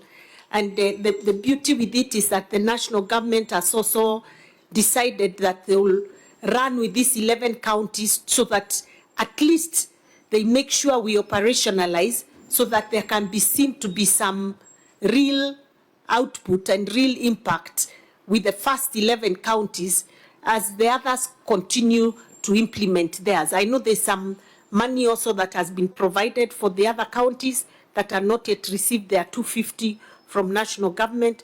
So yes, there's value for money, I can say that. So you are now on what percentage completion? As we are at 88%. And actually we should have completed, it's just does that tie with the amounts paid? Because the amounts paid were putting you at almost 93%. That's why I wanted them to confirm, because to my understanding, I think we have less than that remaining. Yeah, CEO, maybe just the number. Yes, I want to confirm that as at in June 2025, we paid 416 million. 468. 416. 416. Yes. So that puts it at almost 90% in terms of the certification. True. So when is the expected completion date as per contract? Because the reason why I'm asking this, for us to frame our recommendation, because we'd also be happy to come and see a successful industrial park. The rest of your colleagues, more than half of them, have got fairly negative vibes about this. We'd be happy to come and see one that is functional, that can act as a test case for the others. When you visit, you should visit Meru. Meru is at 99% complete, actually. They're actually done. It's now operationalization. So you are at 90%. By when can we visit and see an industrial park in action? In action, I'm not able to tell you right away, because we are at the stage where now we gave out the value chains, and we have developed our value chains and come up with investment plans that we've been developing between ourselves and the national government. Now, the national government is currently planning on how we can get the equipment that we need, where we want to do it ourselves or help small business people to come and do value addition, common user facility. They are willing to help us with the equipment for that. So Governor, for the 500 million, as per that contract, when is it supposed to be delivered? Before we go into the value chains? We should be completely done in another 2, maximum 3 months, because what's remaining are really exterior works, and there was a whole issue around waste management that hadn't been properly thought through, and that's what also is holding us a little. But we have people who are interested. We have had investor meetings that have been guided through the national government, and we have people very willing to come and start off. In fact, I've signed an MOU with a Chinese company also that wants to come and start off as soon as possible. So I think, members, this would be a good project to visit. And Kirinyaga, I think, is even ahead of us in terms of real investors, because I know I think the avocado value chain has somebody already at their industrial park. So, yeah, there are a few success stories. We are not yet fully operational, but I believe by mid this year, a lot of these industrial parks will be at least operational. Fine. So, members, the issue here was the documentation to support the expenditure. I think we have agreed on how that should be dealt with. We will make recommendations for you to fast track completion and for us also to come and visit. So we can move on to the next issue, which is undisclosed account payables. There was an issue here. Thank you, Chair. Undisclosed account payables, that issue was not addressed. I wish to prosecute. The statement of financial position reflects current liabilities balance totaling Kenya shillings 1,722,877,451. However, the balance excludes a liability in respect to transfers from special purpose account amount of Kenya shillings 10,167,300, which was borrowed from the special purpose account but was not refunded back to the account. Further, the payables have been classified as current liabilities. However, review of the payment plan forwarded to the controller of budget showed that the payables totaling to Kenya shillings 1,429,250,047 were to be settled between the financial years 2026-2027 to 2032-2033, 6 years financial period, which should have been classified as long-term liability.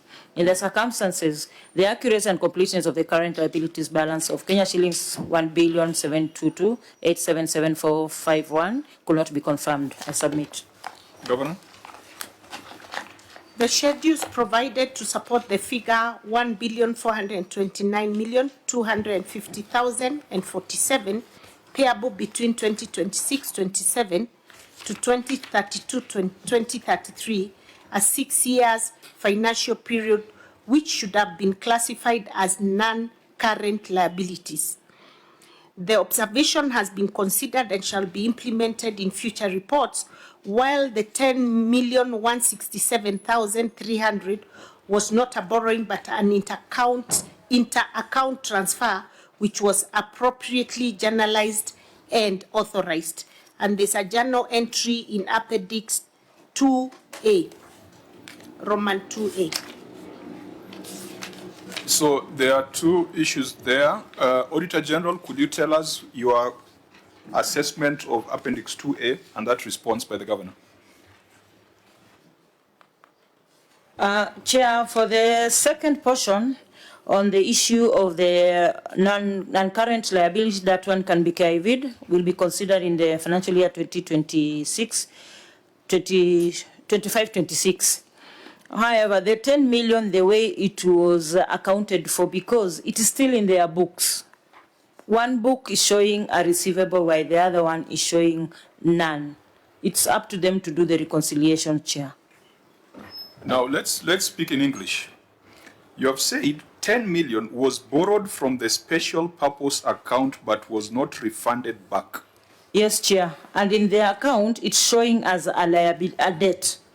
But in the executive, it has not been disclosed. So what is the essence of Appendix 2A? What are you trying to demonstrate with that journal entry? I mean, it can be a piece of paper that was run in River Road. Can you explain it?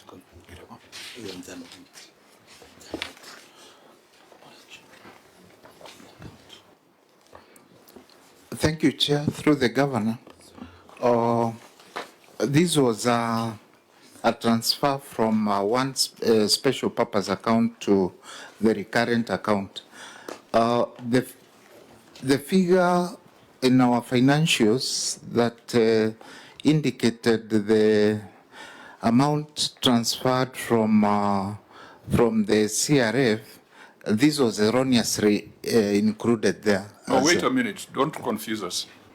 In this JV, you are debiting the KIPE account with 10.1 million, isn't it? Yes. And crediting your recurrent account with the same amount. Oh, yes. Where is the entry where you have credited the KIPE's account with a similar amount to confirm that the amount was refunded?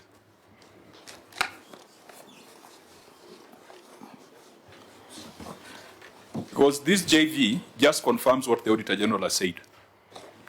Where is the entry that brought the money back?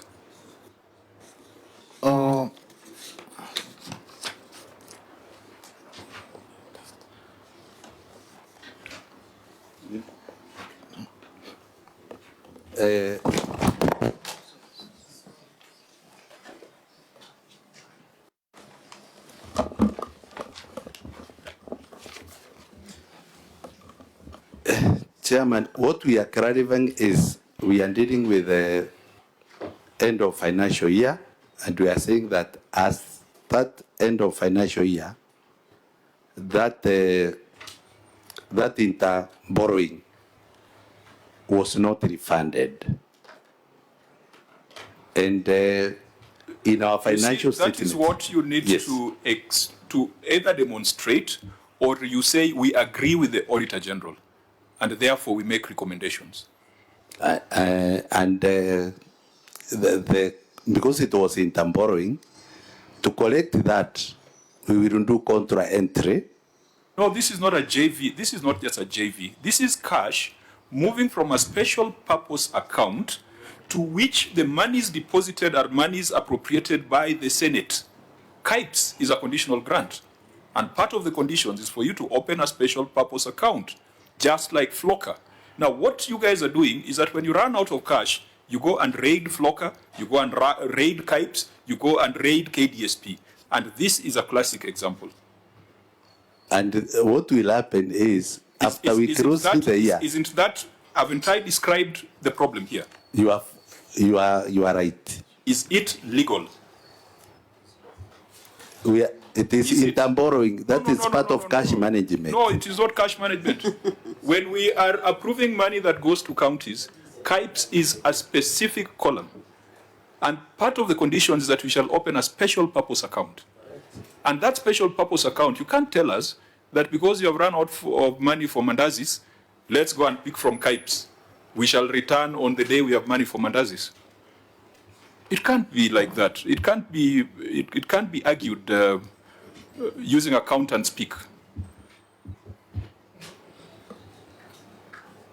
Governor, you see the folly here. If this was Flocker, you would have been suspended from the program. They've suspended Nyamira, they've suspended Kajiado, they've suspended Kakamega for this thing that you're casually describing as inter-account borrowing. Senator Adulo. Chair, I don't know whether I see or listen to the auditor, because he was trying to explain something else. She specifically said reconciliations were not done. Maybe what we need to know from him, have they tried to reconcile those figures? Because she was specific when she said the county has not done reconciliation. But he's trying to explain borrowing from here, borrowing from there, and all that. Can he tell us what he has done as far as reconciliation, as the auditor said, is explained? Auditor? Thank you, Chair. This paragraph has two issues. The first, reconciliation on the issue of classifying the liabilities has been done into the non-current and the current liabilities. The second bit, which is the first paragraph here, the county borrowed 10 million from KIPE, which is a special purpose, specific project for utilizing that money. However, at the time of audit, this 10 million had not been refunded back to that special account. The borrowing itself, first of all, it was illegal because they ought to have gotten that money from the COB. So, can we address ourselves to that, Senator? I think, Chair, that is where the crux of the matter is. Governor, you have told us that your farmers are waiting for this industrial park. How can it be, the way the chair has put it, that you can read that account to finance Mandazi? That's the words that he has used. We didn't finance Mandazi. That is quite I simplistic. was just borrowing the chair's mouth. Mandazi will pay with our pockets. You credited the Embu County recurrent account. Yeah. And when I was in the world of finance, JVs had narrations. So there's no narration on this. So it is upon us to make any conclusion for that kind of transfer. Proceed, Senator Sifuna. Yeah, thank you for the protection. You know, she had said she would not harass me, but without you, very safe. So that is the crux of the matter. If your officer there has acknowledged that there was a problem and the auditor has properly classified it as an illegality, then, Governor, you have an explanation to give the people of Embu. how is it possible that money meant to build an industrial park is being used to finance Mandazi? This money was actually retention money for the CAIP because it stayed within the SPA account. So we did not touch on the money meant to develop the CAIP. And I think it is very, very important that that goes out, because if that was the case, Chair, I would not be number 2 in the county in implementation of CAIP. If indeed we were... Governor, I hear you. I hear you. Yeah. You're a good politician. You are good in building the vision and painting the picture. But accounts, it is the numbers that matter. Movement of cash, it is what you debit and what you credit. So just pause a bit on the big picture. Let's first deal with the details. The auditors called it an illegality. But the auditors also said you should have refunded it. So even if you were to close our eyes to the illegality, was there an entry to refund the money? The finance officer says that there was plan to refund this money this There was a quarter. plan. It was supposed to be refunded. There was no way they were not going to refund, but they delayed the refunding, but we are going to make sure it happens When was the JV raised, transferring the money? Can you explain? And assure that you are refunding, please.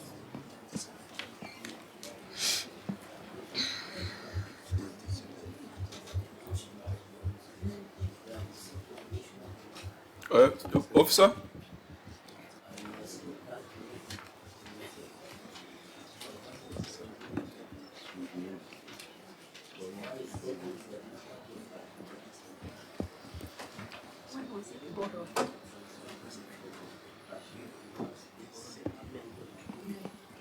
Officer, I thought I'm seeing the date here. Why is it taking you long? This was the date for borrowing. That was the date for borrowing? Yes. Which was? May. 21st of May? May, yes. So when did you intend to refund it? We were to refund by the close of the year, the same year, June. Which should have been captured in this financial statement? Yes, but unfortunately we were not able. And what did you use this money for, now that you're disputing the Mandazi analogy? No, we are saying... So what was the money used for? When you move it to the Embu County recurrent account, what kind of debits do you do there? Maybe I cannot be able to recall now, but... No. Broadly speaking, what kind of withdrawals do you make from the recurrent account? Is it operations? Is it development? Explain. Is it salaries? Let me explain. Chair, around the month of June, we had what we were calling a Buddha Buddha Summit, where we were launching the Buddha Buddha Circle. And he came and told me, we have no money. There's no money yet. There's a delayed exchequer, and the summit was here. And this money we had undertaken to give to the circles. So part of that money went to the circles, and therefore should be refunded in this financial year. Members, between this and the housewarming, because there was a delay. Which one is a bigger sin? Chair, I think this is worse. This is worse. The clarification I needed is 21st of May of which year? 2024? Or this year, last year? 2025. 2025? Yes. Governor, how many exchequer releases have you received since that time? And you don't seem bothered that you need to refund this money. Governor, just 1 minute. We appreciate your honesty. Yeah, I don't like lying, because you see, if the money didn't go to my pocket, you actually don't have a choice. Then I have no reason. Are you not under oath? And you are appearing yeah, but before... people lie under oath, Senator Sifuna. No. We've seen people mislead this house under oath. I've been here and I've seen us misled even by somebody under oath. Chair, the only clarification I want to make, Governor should not feel like honesty in the House of Parliament is a favor you're doing at. No, I'm not doing a favor. I'm doing what I should say. You're not special. You are under oath and you have an obligation constitutionally to tell the truth. But that is exactly what order, I've done. Are you order, disappointed Governor. that I talked No, the truth? I'm not saying that. I'm saying you cannot It looks claim like it. he's disappointed that I You cannot told the claim truth. it as Governor, a badge of honor. You're Governor. expected to tell the truth. Order. It's an honor to give you the truth, Please, don't Senator. claim it as a badge of honor. You are expected to tell the truth. You are under oath. But I didn't do so. It is you who is saying so. Governor, I didn't say so. Could Senator. you address Senator Sifuna through He's the also chair? now he's harassing me. No. Chair. You must I will protect make me that from Senator determination Sifuna, if I because he's feel now harassing me. you are harassing the chair by talking when the chair is talking. Please listen to me. I started by appreciating your honesty. Thank you. Because other people would have claimed that the money went into general budget support. You have made our work easy. That you raided the KIPES account to finance a border function. And that honesty is important. And members, for us, now it is upon us to make our determination and to make our recommendation. Just 2 days ago, we had a similar case where they raided the deposits account to finance a housewarming for the Speaker's residence. So, I mean, it's just same thing, maybe different flavors. I think, members, let us make a determination on this.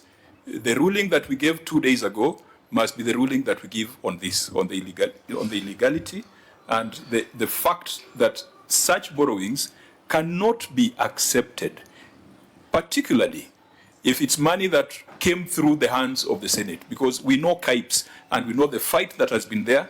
We know the fight that we have put up so that that money is not withdrawn at the center. So I don't think any protracted argument is going to change the facts. It was an illegality. It was to be refunded. But even that refund would not cure the illegality. That refund was not done. But now we have an idea on what the money did. It was not for Mandazi, it was for borders. But Chair, that clarity on, because we are aware how many exchequer releases have gone to Embu County since May of 2025. We need an explanation as to why refunding this money to KIPES is not a priority, including, Chair, when we were in Mombasa just recently, the Treasury showed us a disbursement schedule, and I believe there was money that was released to Embu County this month. So how is it not a priority to refund something? And it is you've already broken the law. You are not in any hurry to repair the damage that has been done from a legal perspective. So Governor, perhaps it would be neater, either you or your officers, now that the refund has not been done, to give us some commitment to which we can hold you accountable. Chair, I'm promising you with the release that we have right now, because there's some release that came, we are going to fully refund the 10 million. Okay. So then members, as we are doing our report and sending Chair, our report to the House, will determine what to do with the illegalities. Chair, also, we realized that it was an illegality, and I want to promise that going forward, that is not going to happen again in Embu County. It's the first time we did it, I think under immense pressure, but we will never do it again. I think that's good. I want to promise that going forward. That's good enough in terms of a submission. We will, when we are writing our report, we will determine what to do with that illegality. Chair, there is a difference between somebody who breaks the law, not knowing that they are breaking the law, but somebody who knows this is illegal and they go and do it, and then they come and tell us here stories about honesty. Those ones must be subjected to even more severe punishment than the people who do break the law out of ignorance of the law. These are those criminals who know they are breaking the law. These ones, remember. The power is in our hands. They say the law is no excuse. The power is in our hands, honorable senators, and that is why I said today we are not doing an audit. Today we are establishing the facts so that we can recommend the action that must be taken. Senator Mundige. Yeah. Yangu ni kusema mnajua saini saa saba ni wakati wa njaa imeingia. Sasa rafiki yangu ako juu, gavana ako juu, mimi naomba dialogue. Mimi siko juu. Sawa. Mimi naomba dialogue kwa sababu gavana wamekubali pesa ilitumika na ni makosa imepatikana. Ile kitu muhimu katika ulimwengu ni mambo ya dialogue. Bora gavana apatiwe time, aende arudishe pesa before muweke recommendation. Bora tu ni yeye aseme atakaa muda gani kama amerudisha pesa. Hiyo ni kitu kidogo. Yes, makosa ilifanyika. We have undertaken, we are going to refund that money Immediately it goes through the COB. Okay. No. We need to close this. I need to provide guidance that Senator Mundigi is, you're a friend of the committee, not a friend of the governor in this current setup. So don't forget that. Asante sana. Can we proceed to the next one? Maybe just on the appendix 1 on prior year matters is what will happen. Maybe the OAG can guide us. How do we track now that the governor has given a commitment that the 10 million will be returned? Yes. And I'm surprised by the gentleman who said this cash management. You know, unless I need to know what is the qualification of that gentleman. And secondly, can you direct that the OAG maybe in the next 90 days to give us feedback whether this money has been taken back to special purpose account? And finally, to ask Mundigi, this is a constitutional process under Article 229. There is no place for dialogue. Dialogue, we can do it in the village, but here is Article 229. Consideration. No, okay. I think we need to proceed. We have had enough information on this matter for us to be able to do a recommendation to the House. Let's go to the KEMSA debt and reconciled KEMSA debt. OAG, you had updated that this has now been reconciled? Yes, Chair. So let's not spend too much time on it. On voided transactions, there were 862 transactions amounting to 313 million that were voided. OAG, we had asked you to confirm whether the voided transactions related to approvals that had been granted by the Controller of Budget. Chair, I wish to confirm that the voided transactions had not been approved by the COB. Okay, so honorable members, unless there's a residual matter on that, we had gotten the brief earlier, we can proceed to the next section on emphasis of matter. We shall take note of budgetary control and performance and go straight to pending accounts payable.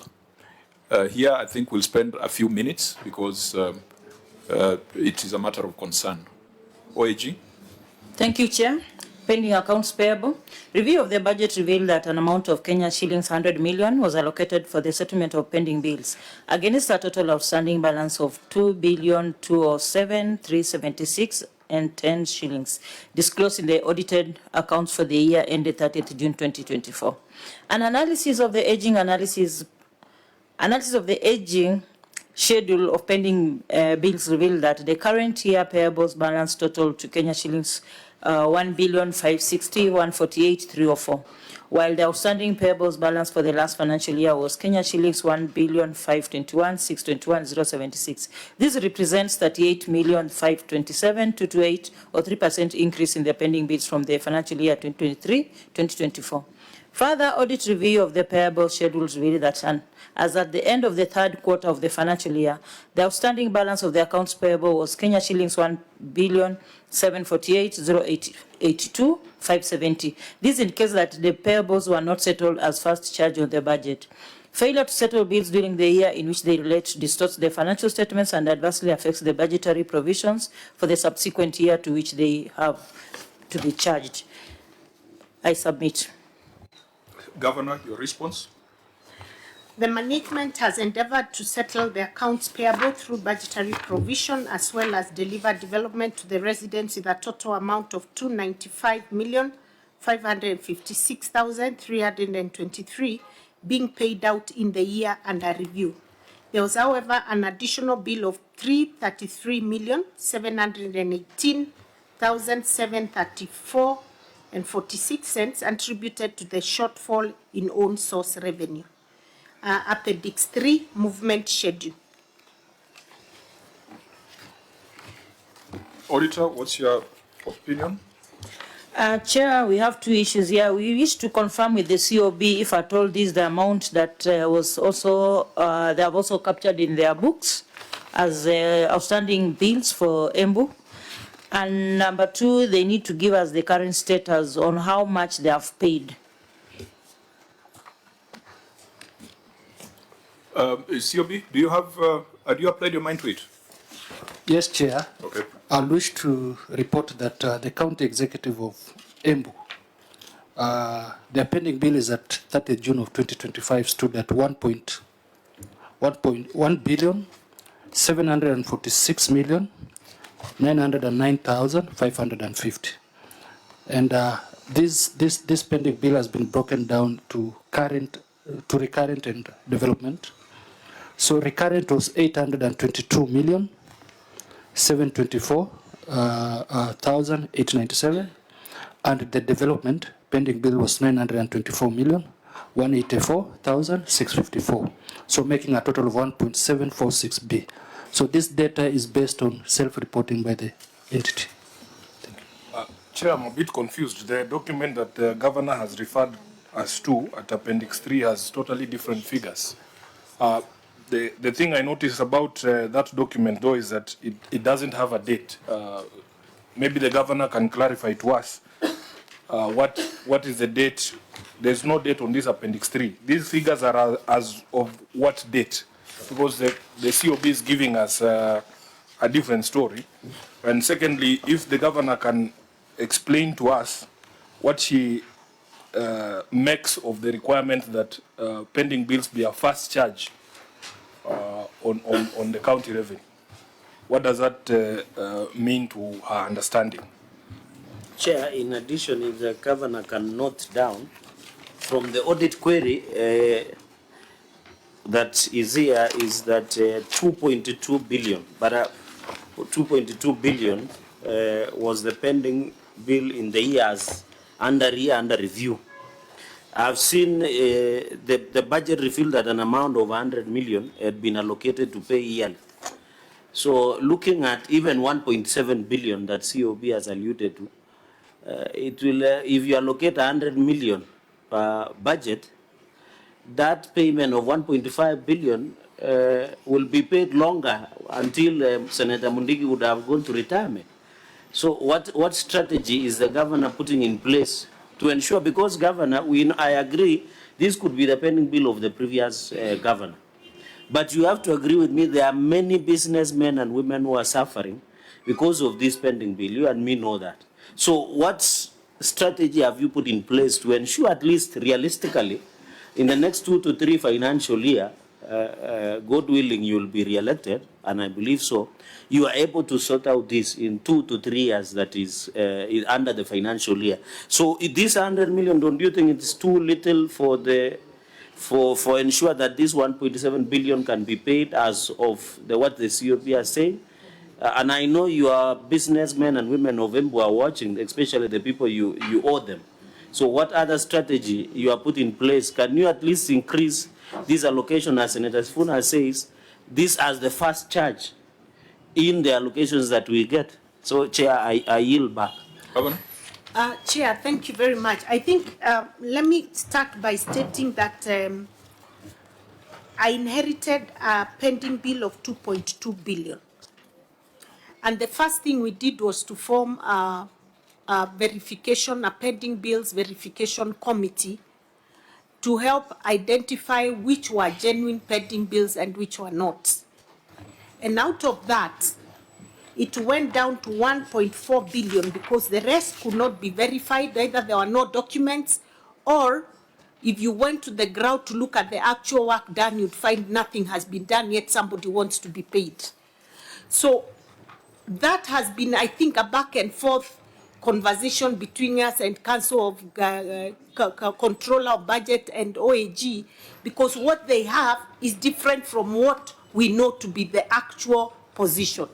And I think it's an issue that has been discussed repeatedly in our IBEC meetings over the pending bills issue, saying, can we reconcile these pending bills, because we have also done our own internal audits to confirm what is genuine, what is not. Be that as it may, it's important that I say in the last 3 years, we spent substantial amount of money trying to clear these pending bills. We have paid, I had about 558 million pending bills of staff remittances that had not yet been remitted accordingly. We've been able to clear all that. We had heavy pending bills with KEMSA, and we were able to pay close to 300 million.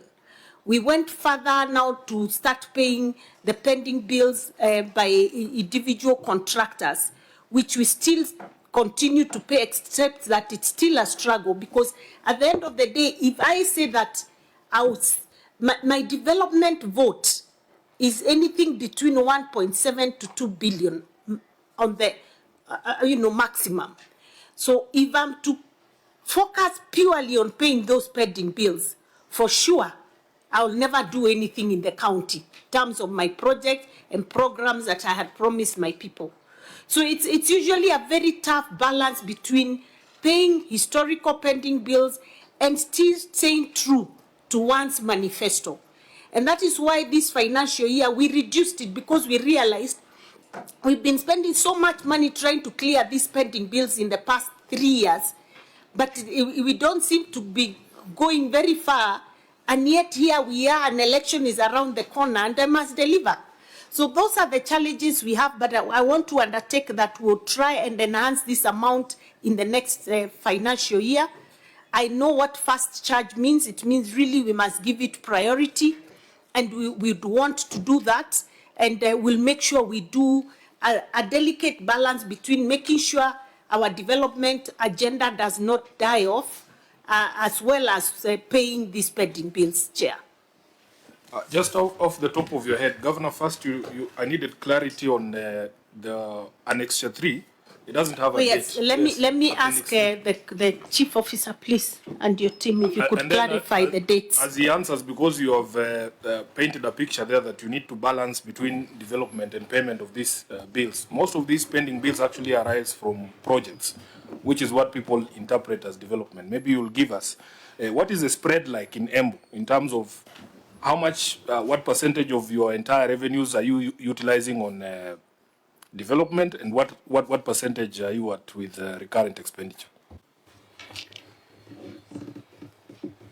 Through the governor, chair, we comply with the requirement of the 70-30% rule of the PFM. Thank you. So just give the figure, give the average percentages. Average percentage. Last financial year. The absolute or the percentage? Percentage. Percentage. The percent, the actual or the budgeted? My brother, how much, what percentage of the revenues of your county do you use on development in the last financial year? 30%. So 30% is going to development, 70% to recurrent? Yes. The picture might be different, Prof. Looking at your financial statements, 33% goes to compensation. You've got a huge chunk that goes to health facilities. In fact, there's a huge surplus at the bottom, which we must put into context. But from the question of Senator Sifuna, I think he's trying to find out whether employee cost is putting pressure on you. Certainly. But it is not. Certainly, I found it at almost 52%. At 52. Yes. So now it is at 30. Is 33 the correct? If you say, I mean, it's still there, because you can't go sacking people. No. Let's get the exact percentage, because the numbers here indicate 33, but is that 33 for what? On compensation? Is that the reality? PE, you mean? Yes. When you say compensation? Yes, compensation of employees. Your financial statements here. It is not that. No.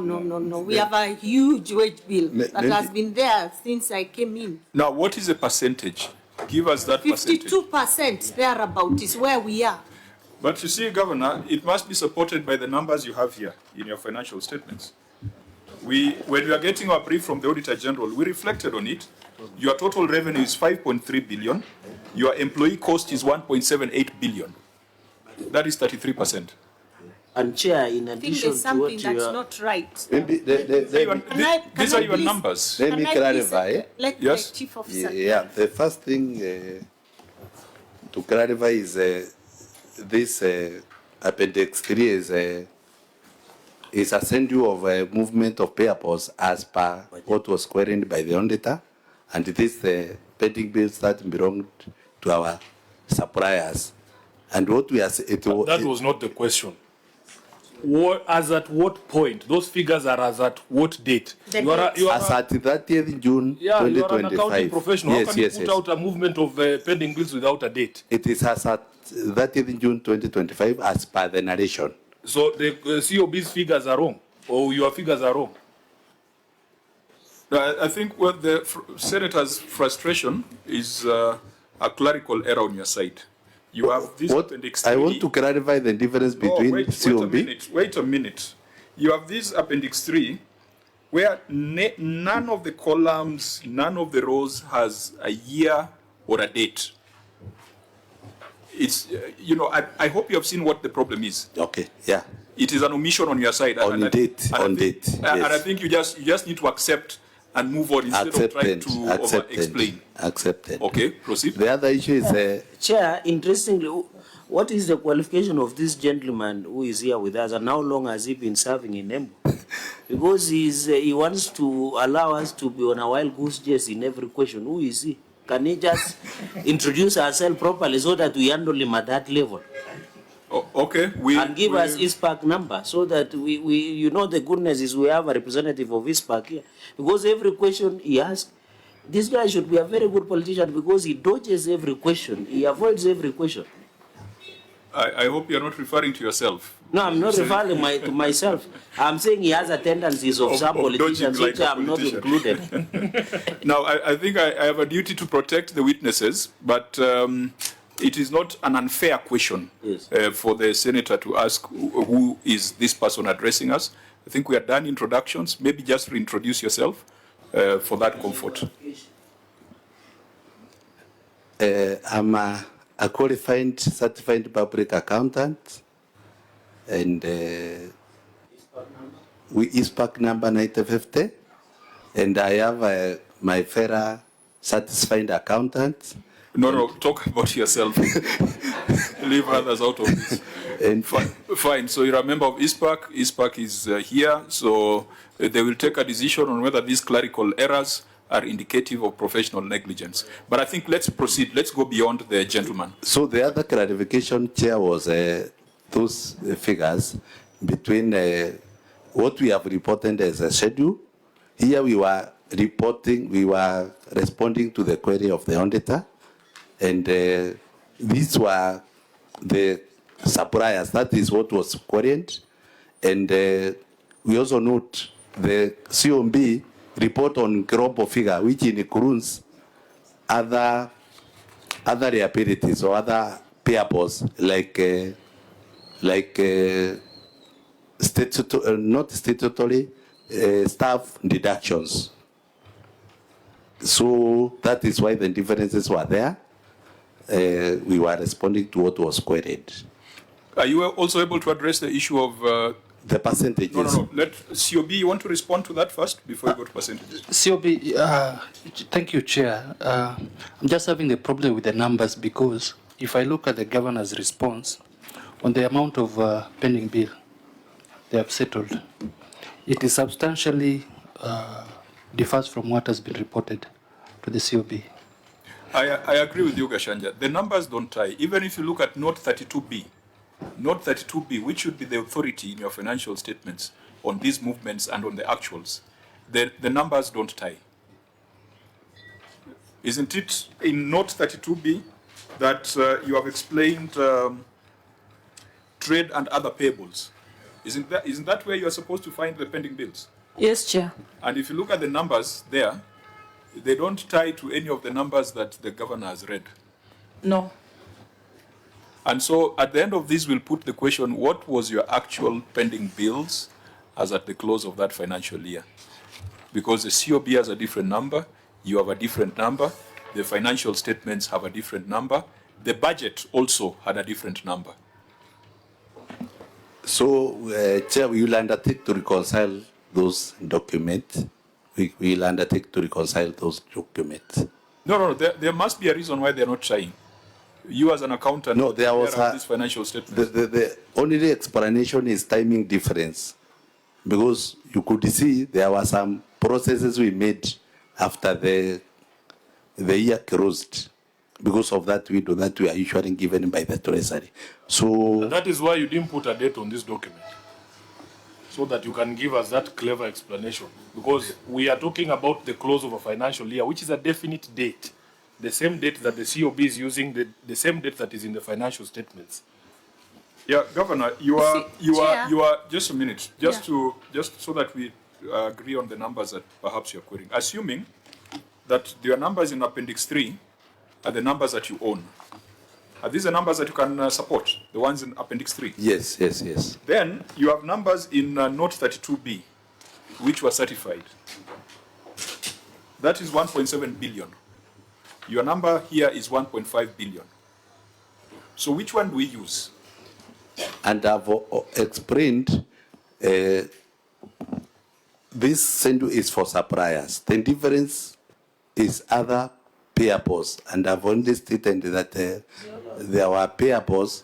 The total for suppliers here is 1.527. Yes, yes. 1.527, yes. not 1.56. Yes. So you still have a gap of 33 million. Also, Chair, see even the confusion, Governor, look at the title of that document, Appendix 3. You have not made that distinction that this is only for suppliers. You have said summary analysis of pending bills movement, which in my layman's understanding, I'm not an accountant, is a summary of all pending bills. We have indicated it is suppliers, and we were responding to the auditor's query. Look at the top there after Embu County government. Can you read it for us, unless... It is the title. What is it saying? As per the auditor's Just query. read the title. Summary analysis of pending bills movement for suppliers. My friend, you are going to cause yourself problems, and you are going to misuse our time. Just 3 minutes ago, you accepted that there is a clerical error here, and you continue arguing as if this is a perfect document. Do we take this as a perfect appendix, or you are owning up that there are some descriptions that were omitted? Because that's Sifuna's frustration. Okay, some descriptions not correct. Yes, so you don't be defensive when your own document has a clerical error. Ispak, you wanted to say something?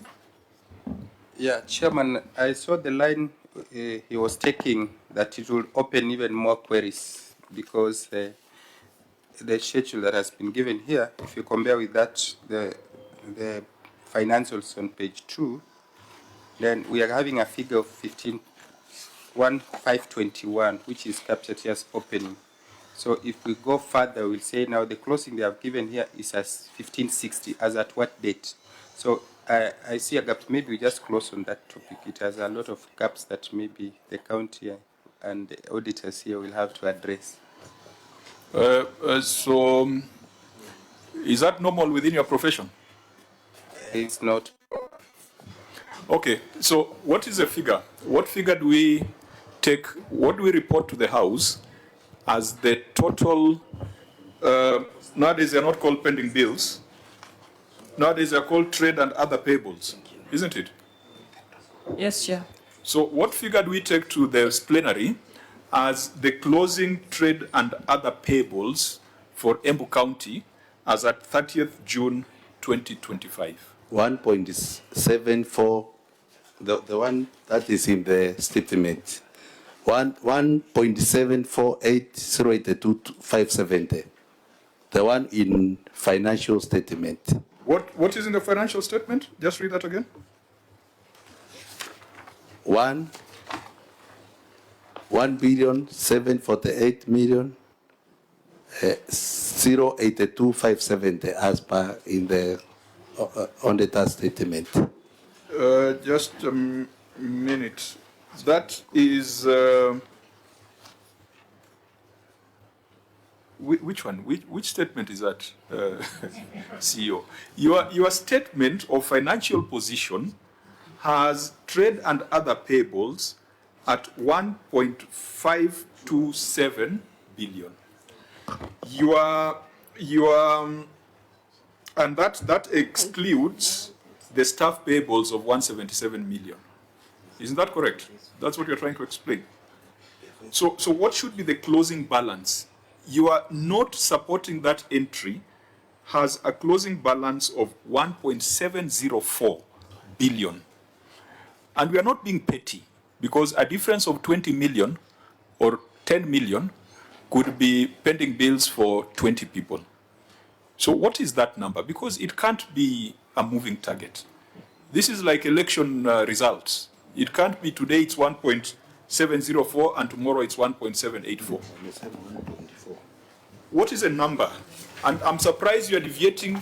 I don't know whether you restated your financial statements, because what I have here is 1.704. You have read 1.7 something else.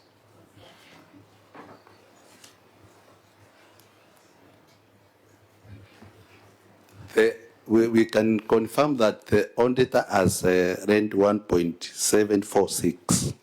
Auditor, where did you get 1.746 from? And ours was 1.748. Where is your, when you say yours, where is it? Which entry, which page is it on the financial statement? Because we are looking at the auditor's report on your financial statements. Auditor, where does your number come from, if it didn't come from here? Chair, our figure is 1,748,082,570. The 1,446 is for COB. So your figure, where does it come from? Financial statements. Where? Which one? Which entry? Because I'm looking at trade and other payables. When you go to the financial statement of position, page 2, numerical 2.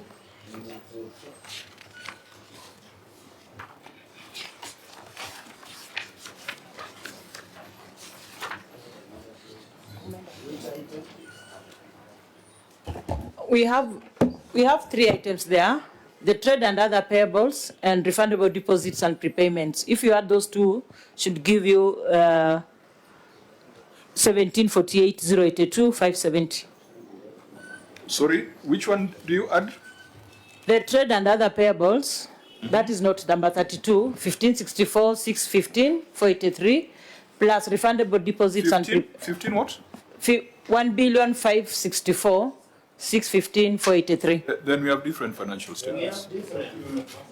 We have different numbers. Chair, This here is 1.527. 27 and 1.521.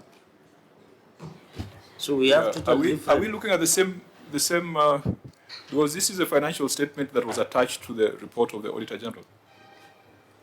Maybe. Kindly, we are trying to get into our system, but our VPN is not working, so we are working off. But our clerk can give you the soft copy. Can you send them? Okay, fine. Members, I think Chair, there is a question Governor did not answer about the strategy in place to offset this pending bill. Yeah, actually, that was the next question. That the auditor was saying you had provision 100 million every year. Every year. So it would take you 20 years to clear this. We can look at that, because we were asked to share a plan of clearing of pending bills, which we did some time back.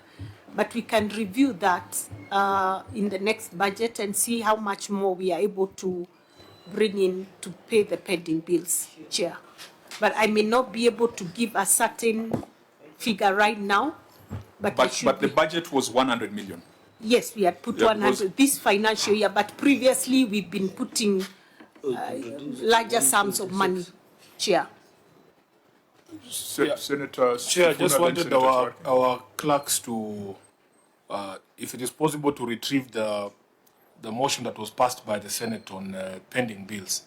There was, I think, a requirement and a deadline for payment of pending bills up to 1 billion Kenya shillings. Up to? 1 billion. 1 billion shillings. There was a deadline that was imposed by the Senate. I hope Kina Malcolm can get it. And secondly, it would have been nice, Chair, I don't know where we can get a breakdown of those pending bills. Because some of these small businesses will be very interested in the conversation that has happened here. That when there is pressure for border events, money will be found, including raiding accounts illegally. But these small pending bills, and I would want to see even the aging analysis for these small businesses. They will be asking, why can't we be given priority as well, just like these functions are being given priority? Chair, let me report here, and I think it's important. Just a minute. Let me. I might give you an. No, Governor, relax.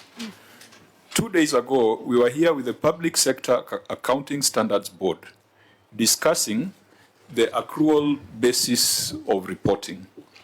And it emerged that whereas under cash basis, you would have an annexure with all the pending bills, under this reporting format, we don't have that visibility. So Senator Sifuna's concern is something that we had already escalated to the Public Sector Accounting Standards Board, that we want to see the details.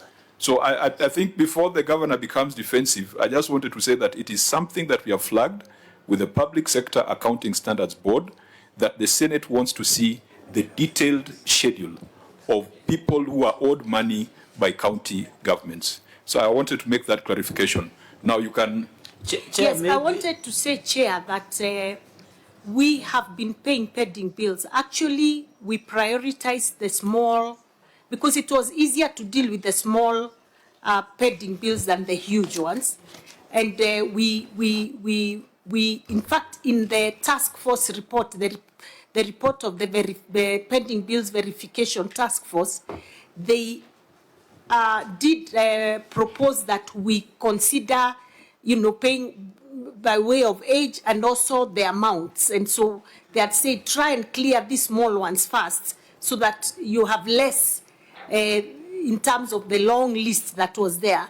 And that's what we've been trying to do, to make sure at least we pay as many as we can, and then making sure within our own term we avoid those pending bills altogether. And so we've been very clear in making sure that we pay up what needs to be paid up by and giving it all the priority.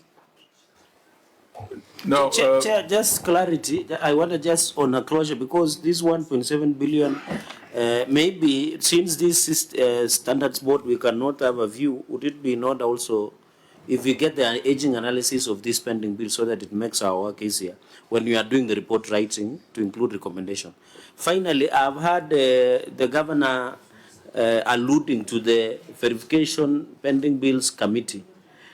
Chair, I would want to know, because we have had COB saying 1.7 billion. I've looked at the financial statements, although the OAG is consulting of 1.5 billion.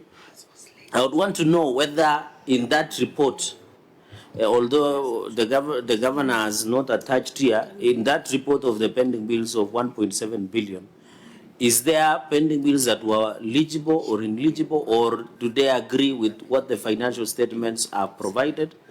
And finally, who are these that were doing verification pending committee? Because we are aware there was a decision in Kitale Court where the power of verification of these pending bills, or now it's called trade and trade and other payables, it was ruled that the Office of the Auditor General is the only one with the powers to do verification of this pending bill. So I don't know whether you have come around with your county attorney, but we've had this conversation in IBEC so many times that although the Auditor General did come up with a report of pending bills across the counties, many counties had concerns about some of those pending bills, because in our case we visited project by project, one by one.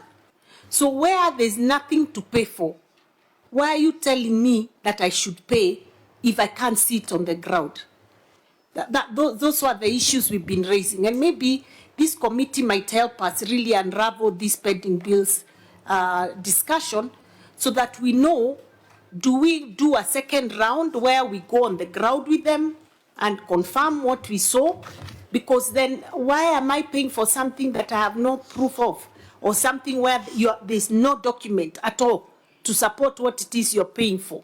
So that has been a conversation many, many times, but we have never really gotten to the bottom of it. And perhaps this committee should consider, taking some action along, so that we have some convergence of mind in relation to what really is a pending bill and what can a county pay for. Governor, technically, this matter was brought to a close this financial year. When you move to accrual, you are to define your liabilities. And in your financial statement, I can see you have assumed your liability in lieu of trade payables to be 1.722, or whichever figure it is, because we are not agreeing on the figures.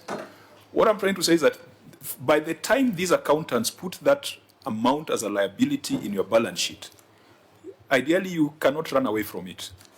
Ispak, am I Even if on there's nothing the right to track? show of it, because let me give you an example, Chair. No, just a minute. Let's get, because this year we are looking at balance sheet. We have not looked at the balance sheet for the last 10 years. Now your accountants have introduced 1.7 billion points with those small differences in your balance sheet. Technically and legally, it becomes a liability.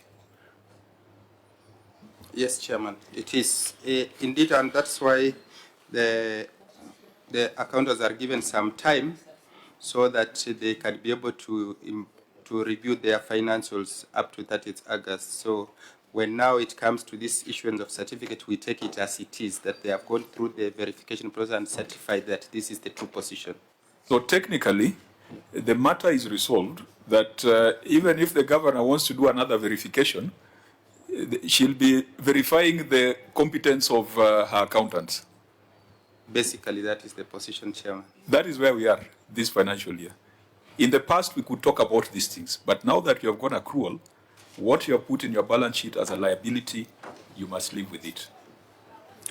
Chair, I understand the dilemma that the governor is in, and we have had these conversations with your colleagues from across the other counties on this verification process. And the advice we've given previously is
maybe you pay attention so that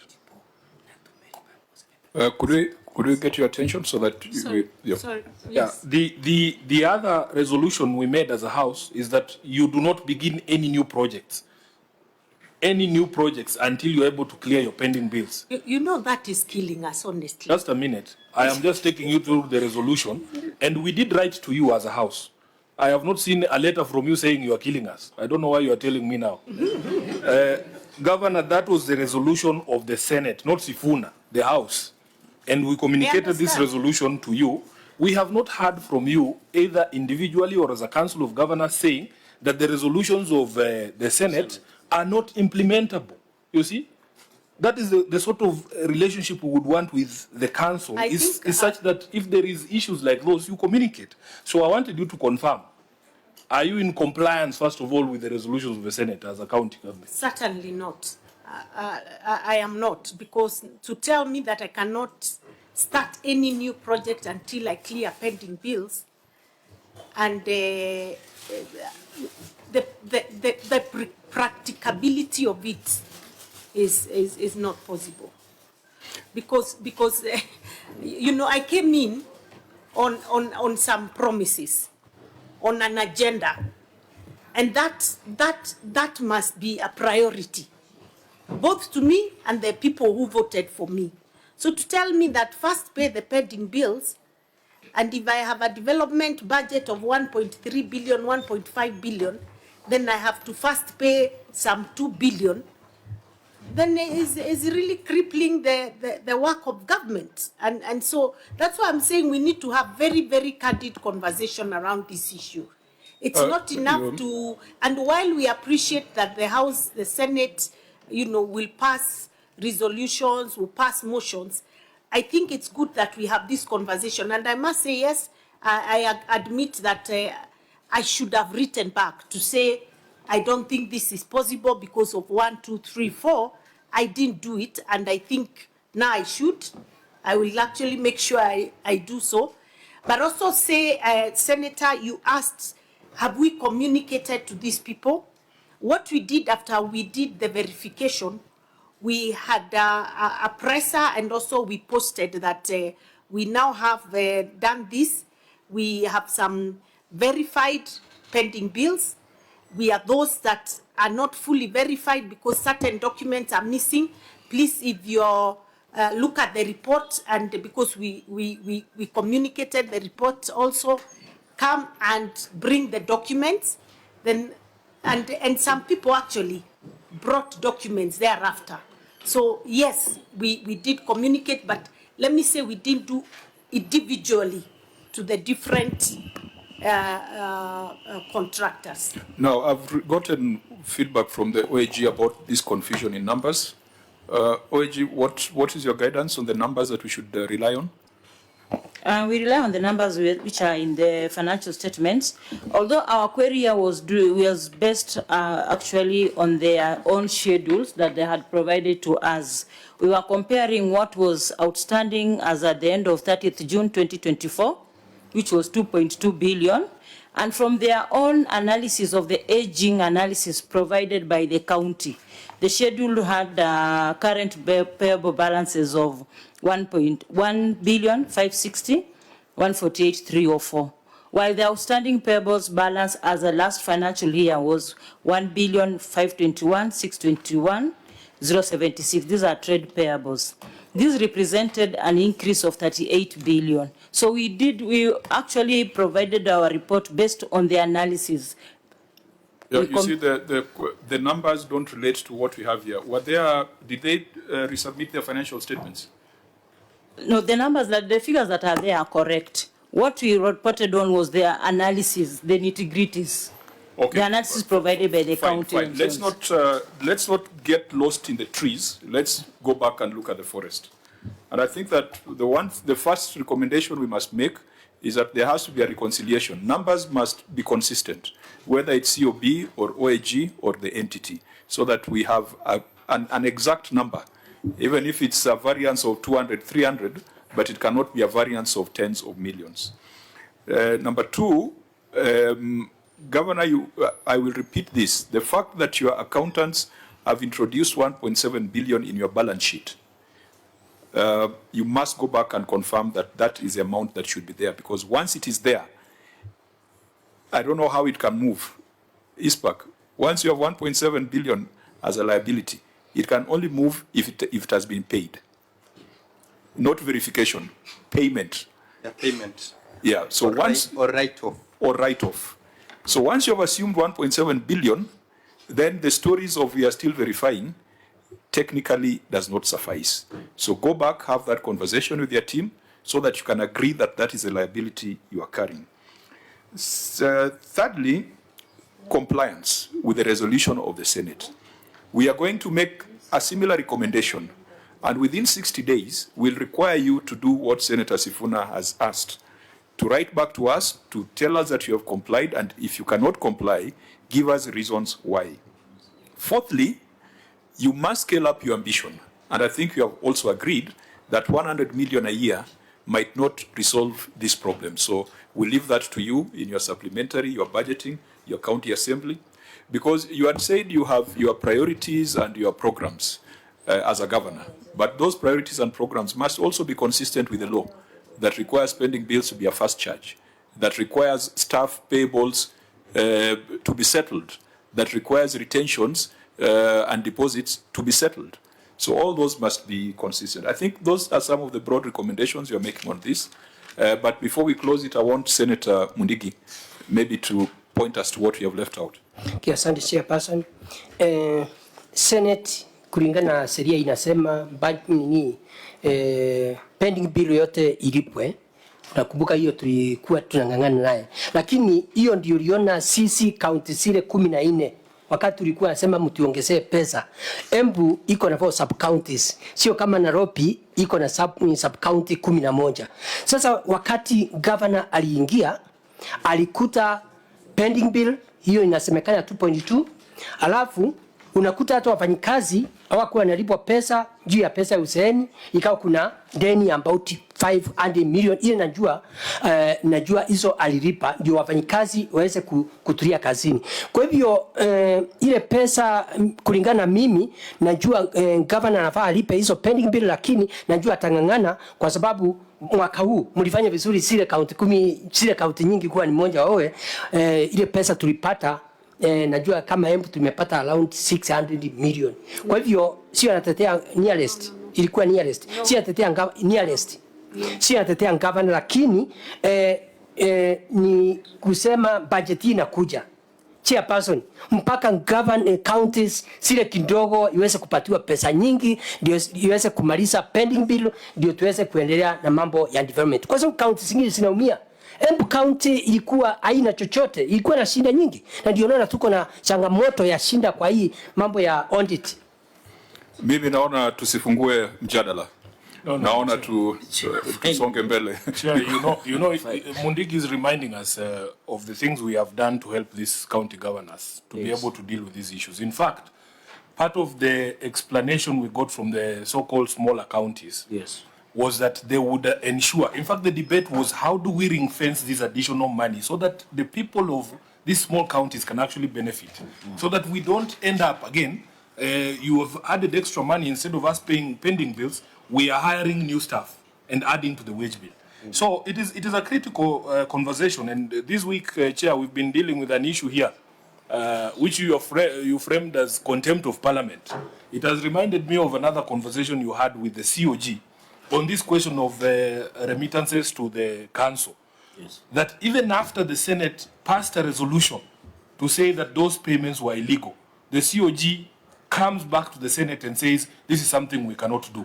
I think this is the second time that the COG is telling us that we sat as a Senate to pass resolutions in our own wisdom. We thought that this is something that is supposed to help and clog the problems at the grassroots, especially with pending bills. We are now hearing the governor is saying she's going to write to us now to tell us that we were not wise to pass things that cannot be implemented on the ground. Perhaps you should... I don't think those are the words I would have used. I would not say Governor, order. Let's have a conversation. I don't want an exchange. Yeah, let me just finish, Governor. You know, you are now interrupting my thought process.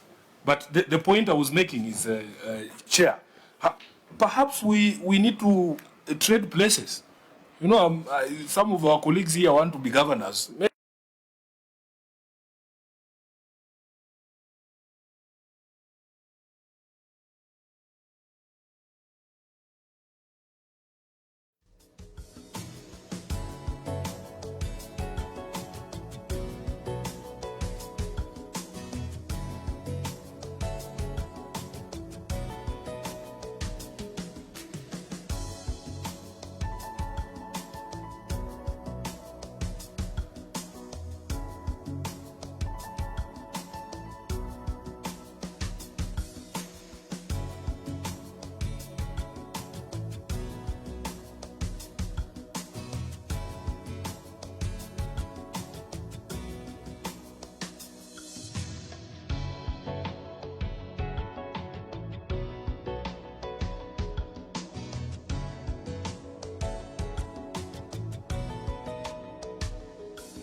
I will not. I want to say the following, Chair. First of all, I hold the Senate with high regard because I have been a parliamentarian.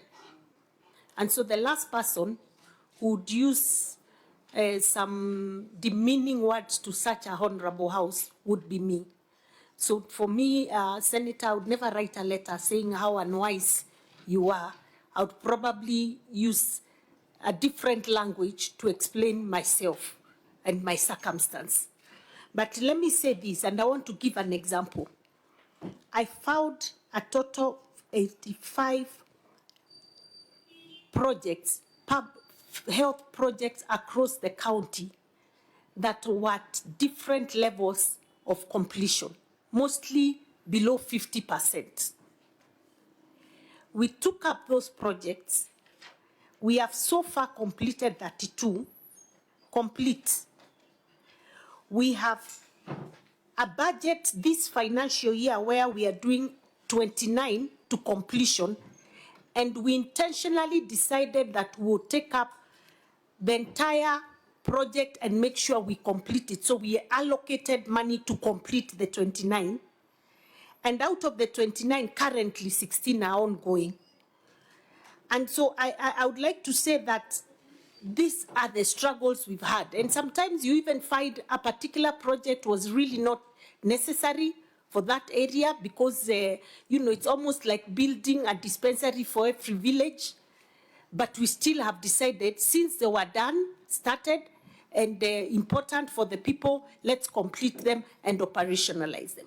Now, in the process of doing that, we are sorting pending bills, and we are even able to negotiate with the contractors who are in charge of some of those projects and telling them, continue, finish, as we try to look for money to pay whatever it is that is owed. So, and most of them have been completed through those negotiations and discussions. So we are not completely blind to the fact that we need to clear these bills, because some of these are projects that were important for the people. And that's why I've given the example of my health department that was, I think, the worst in terms of these pending bills and stalled projects, some for many, many years, and we are now completing. I think, Governor, thank you for that. When you come back for the implementation follow-up, you will give us that account, yes. And you'll also tell us which provisions of a resolution are implementable and which provisions cannot be implemented. And you know, that's parliamentary practice. Yes. When Parliament makes a resolution, it addresses it to the respective entities, and they have 60 to 90 days to write back. And if you find the resolution is not implementable, you have the duty, you have the space, you are allowed to write back to Parliament. So it's not something we are doing for the first time. That is parliamentary practice on resolutions, and we shall do that when you come back. So, honourable members, let's move. We've spent time on pending bills because it's a very, very huge amount, and it's a matter of great concern. Auditor, keep that in view, and clerks will frame our recommendations to ensure that there is accuracy in reporting. I want us to go to the next issue, which is still outstanding. Irregular extension of revenue collection and management automation system contract. Auditor General, you said some 3 million was paid via LPO number 66 and 76 without a formal recommendation from the Tender Evaluation Committee. Yes, Chair. Kindly, with your permission, on the pending bills, we disclosed the correct figure. When you look at our report on page 3, we have talked of the the liabilities with the correct one as per the financial statements. And what is under the emphasis of matter, Chair, we just wanted to show the committee that the budget that had been allocated of 100 million vis-a-vis what was outstanding in 2023-2024 was not substantive enough to clear any bill. So what we did was just an analysis to show that the county had not done so much in terms of pending bills. Instead of the pending bills, the accounts payable reducing, they increased by 38 million. That is my clarification. Yeah, I think we have said that in many words. Okay. Now let's come to the software license. And then the software license, Chair, can I read the paragraph the way it is, or summarize? At this rate, we'll leave this place at 6. Okay. The key thing here is that they issued these two LPOs without formal recommendation from the Tender Evaluation Committee. Yes, Chair. The contract had expired on 6th of April 2023, so they extended it and paid the service provider 3 million via two LPOs, 66 and 76, without any evidence of approval from the committee, Tender Evaluation Just on Committee. that point, because I'm struggling to find a response to that in your written responses, I'm not seeing it. Was there a formal recommendation from the Tender Evaluation Committee to extend this contract? Through the Governor, Chair, I would like to state as follows. Don't read the entire thing. I'm trying to be very... Yes, I'll be very quick, quick. Chair, Yeah. with all due respect to the Chair. It is true, first of all, the contract had expired. And at the time when the contract expired, there were issues of transfer, handing over the system ownership and operation to the county government because we did not have the servers and the capability to manage it. What is being cited as an extension of contract is actually not really an extension of contract because the contract was for development. What faced with the... Prof, sorry, let me, I don't like to stop professors in their tracks because you're the ones who teach us. I just want us to be specific to the matter. Yeah. In your view, there was no need for a recommendation from a Tender Evaluation Committee? In my view, what we paid for was actually third-party costs that were being paid for us by the service provider. So third-party cost of hosting the system, Safaricom and telecoms, connectivities and all that. So there was really, it's like paying, ordinarily would have been receiving that bill from the Safaricom and from hosting for us to be able to pay just like though we pay Kenya Power. So in your view, it was not a contract extension? In my view, it was not a true contract extension. OIG, in your view? Chair, the contract had expired, and they continued using the same service provider. Probably maybe we need a documentation from the service provider to prove to this committee that he offered services free of charge. Or without any payment. We should lock the two of you in a room until you agree on what the right interpretation ought to be. Chair, maybe I can just say something. When we came in, we found that the service provider was Jambo Pay. And at the time, from the national government, there was communication that the national government was coming up with a system for collection of revenue that was going to be used by all counties. I even had a meeting with the ICT State Department on the same, telling them that our contract with the current service provider is coming to an end and we really need the system up and running quickly because we also are not happy with the system as is. But what happened is that the national government took their time and we found the contract has expired and the service provider shut down the system, which meant that we were not able to collect money at all. And for like a day or two, we were in a crisis. And so hard decisions had to be made. We sat down, we told them, first of all, we had challenges because they had also not implemented the project as per the contracts. So we were clear in our minds we cannot continue to have them as our service providers. So we used that to tell them, you know, you people did not do 1, 2, 3, 4. They were supposed to create capacity in the team in the county so that we were able to take over the system. They didn't do it.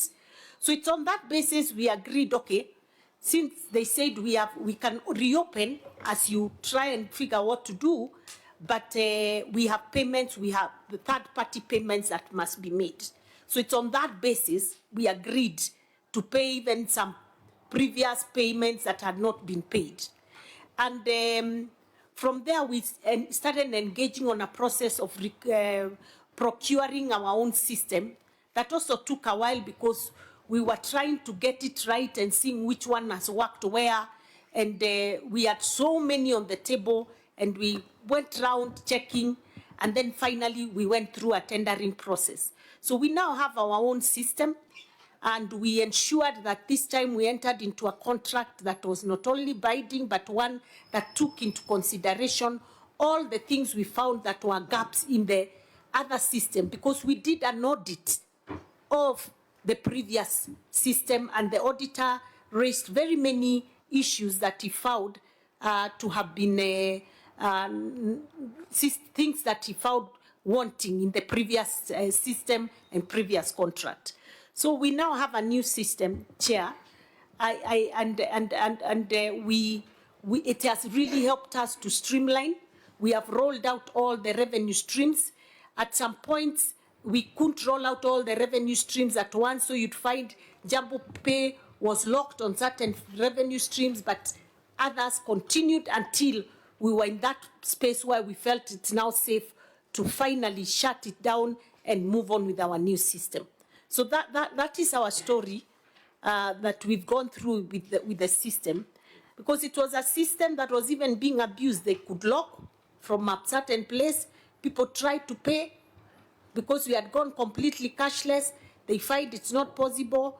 And we also had to do a lot of restructuring, ensuring our revenue authority was properly staffed, the structures were right. We put in place a new board, and that has helped us. Our revenue has started going up in a very encouraging way, and we hope to do even better this financial year. We'll come to it. We'll come to it. We have looked at your revenue streams and the growth of your own source revenue. We'll come to it, yes, so that we can tie what you have explained to even performance of revenue. But what is the requirement of Section 139(1)(2) of the Public Procurement and Asset Disposal Act? That is the matter in question. Was this 3 million subject to Section 139(1)(2) of the Act? The Auditor General says yes. Professor says no. The Governor has given us a good story around it. So, OAG, National Treasury, they've stepped out, perhaps to avoid a protracted argument on this, because this is it's a matter of interpretation of the provisions of that Act. OAG, do you think you need to review the documents and all those circumstances for you to take a view, or you are of the firm view that this 3 million was subjected to the contractual obligations when a procurement process is completed? Thank you, Chair. Even from the system, the IFMI system you've just opened, it was under contractual obligations, whereby we needed a tender evaluation report. Fine. So you insist that Section 139(1)(2) ought to have been applied? Yes, Chair. The county did not apply Section 139(1)(2). It is upon us as a committee to make a recommendation, because I believe then the offences have been defined in the Act. Yes, Chair. Failure to comply with this is an offence, and I'm sure there's a manner in which it has been framed in the Act. As to the last paragraph on the procurement of the new system, we can deal with it when we come to the receive of revenue report. Noted, Chair. So please, and again, maybe just to give guidance, on the last limb, keep that in view, because I am sure that implementation is not complete. Chair. Weaknesses in management of county vocational training centers. Your conclusion is that optimization of the benefits from VTCs to the public cannot be confirmed. Yes, Chair. So is this a question of effectiveness or a question of lawfulness? It's both effectiveness, lawfulness, and effectiveness use of public resources, and equally internal controls, Chair, because there are three. One of them is accreditation, where we find that some of the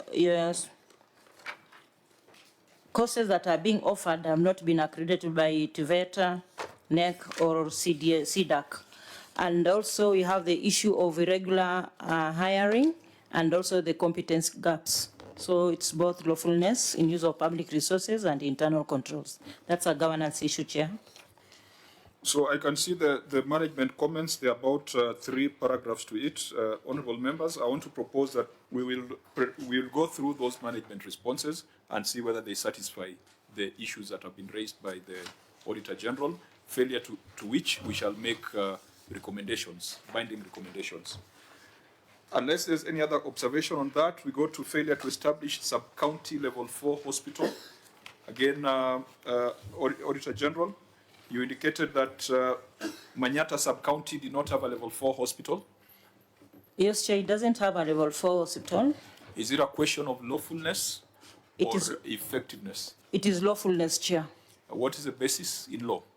Their own county, Embu County Health Service Act 2024, Chair, stipulates that there's in each and every sub-county, they're supposed to have a level 4 hospital. Okay, Governor, what is your communication to the people of Manyata sub-county? Yes, I would like to state the following. Number one, when we came in, we found that there was a new... Governor, I'm sorry. Sorry, Governor. You have a very brief management response. Why don't you read it first? Okay. Yep. In line with the audit observation, the county management has 3 sub-county level 4 hospitals, and none has been established in Manyata sub-county. The government is, however, at an advanced stage of upgrading 4 more health centers in sub-county hospitals, one of which is in Manyata sub-county. The Embu level 5 hospital is also domiciled in Manyata sub-county, which has all along served the residents in all healthcare matters. So what we did after we came in, we looked at the gaps that were there in terms of level 4 hospital, and we decided to upgrade two of our level 3 health centers into level 4 hospitals, one of which is in Manyata, and we've been doing some infrastructure upgrade so that we are able to ensure that it has all the necessary facilities for it to be, accredited as a fully fledged level 4 hospital. Then we got a new sub-county that was set up towards end of the last term, around 2022, and it is in an area that is very needy in terms of health support. They had no level 4 hospital at all, and they also were very far away from the level 5 hospital. So that's how we decided to put up a level 5 hospital in Gategi Health Center, which I think there's a matter just below it on the same. And so we are in the process of building that level 4 hospital.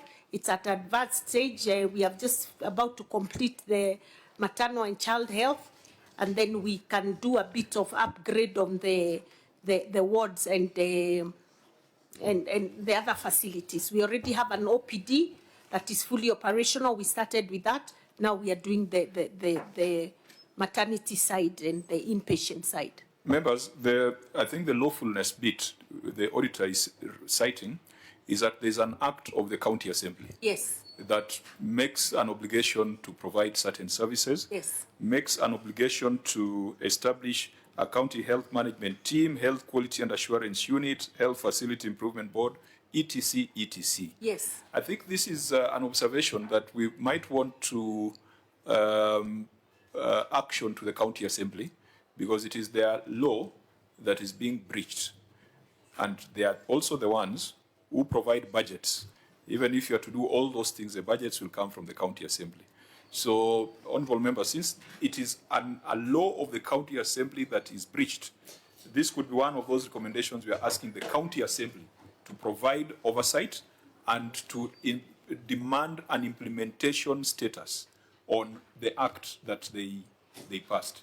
think it would be impractical for us to direct you to go and build a level 4 hospital in Manyata, and yet this is a law that came from the county assembly, and they are the ones who would provide a budget. If they had provided a budget for it, and then it was taken to build the governor's house, that would be the concern of the Senate. Yes. So can we leave this for the county assembly to pursue as part of their primary oversight mandate? It's important, Chair. Once again, I state that we are actually in the process of upgrading one level 3 hospital into a level 4 in Manyata. Yeah, that's and okay. We have started works already. That's okay, because it is a county assembly law. They should hold you to account to it. Yes. And if you fail to do what the county assembly has recommended, then it should escalate to the Senate. Sure.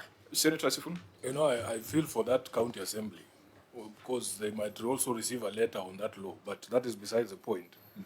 I am a bit worried, Governor, when we have this conversation about you upgrading other facilities, and I know we'll get into it, Chair.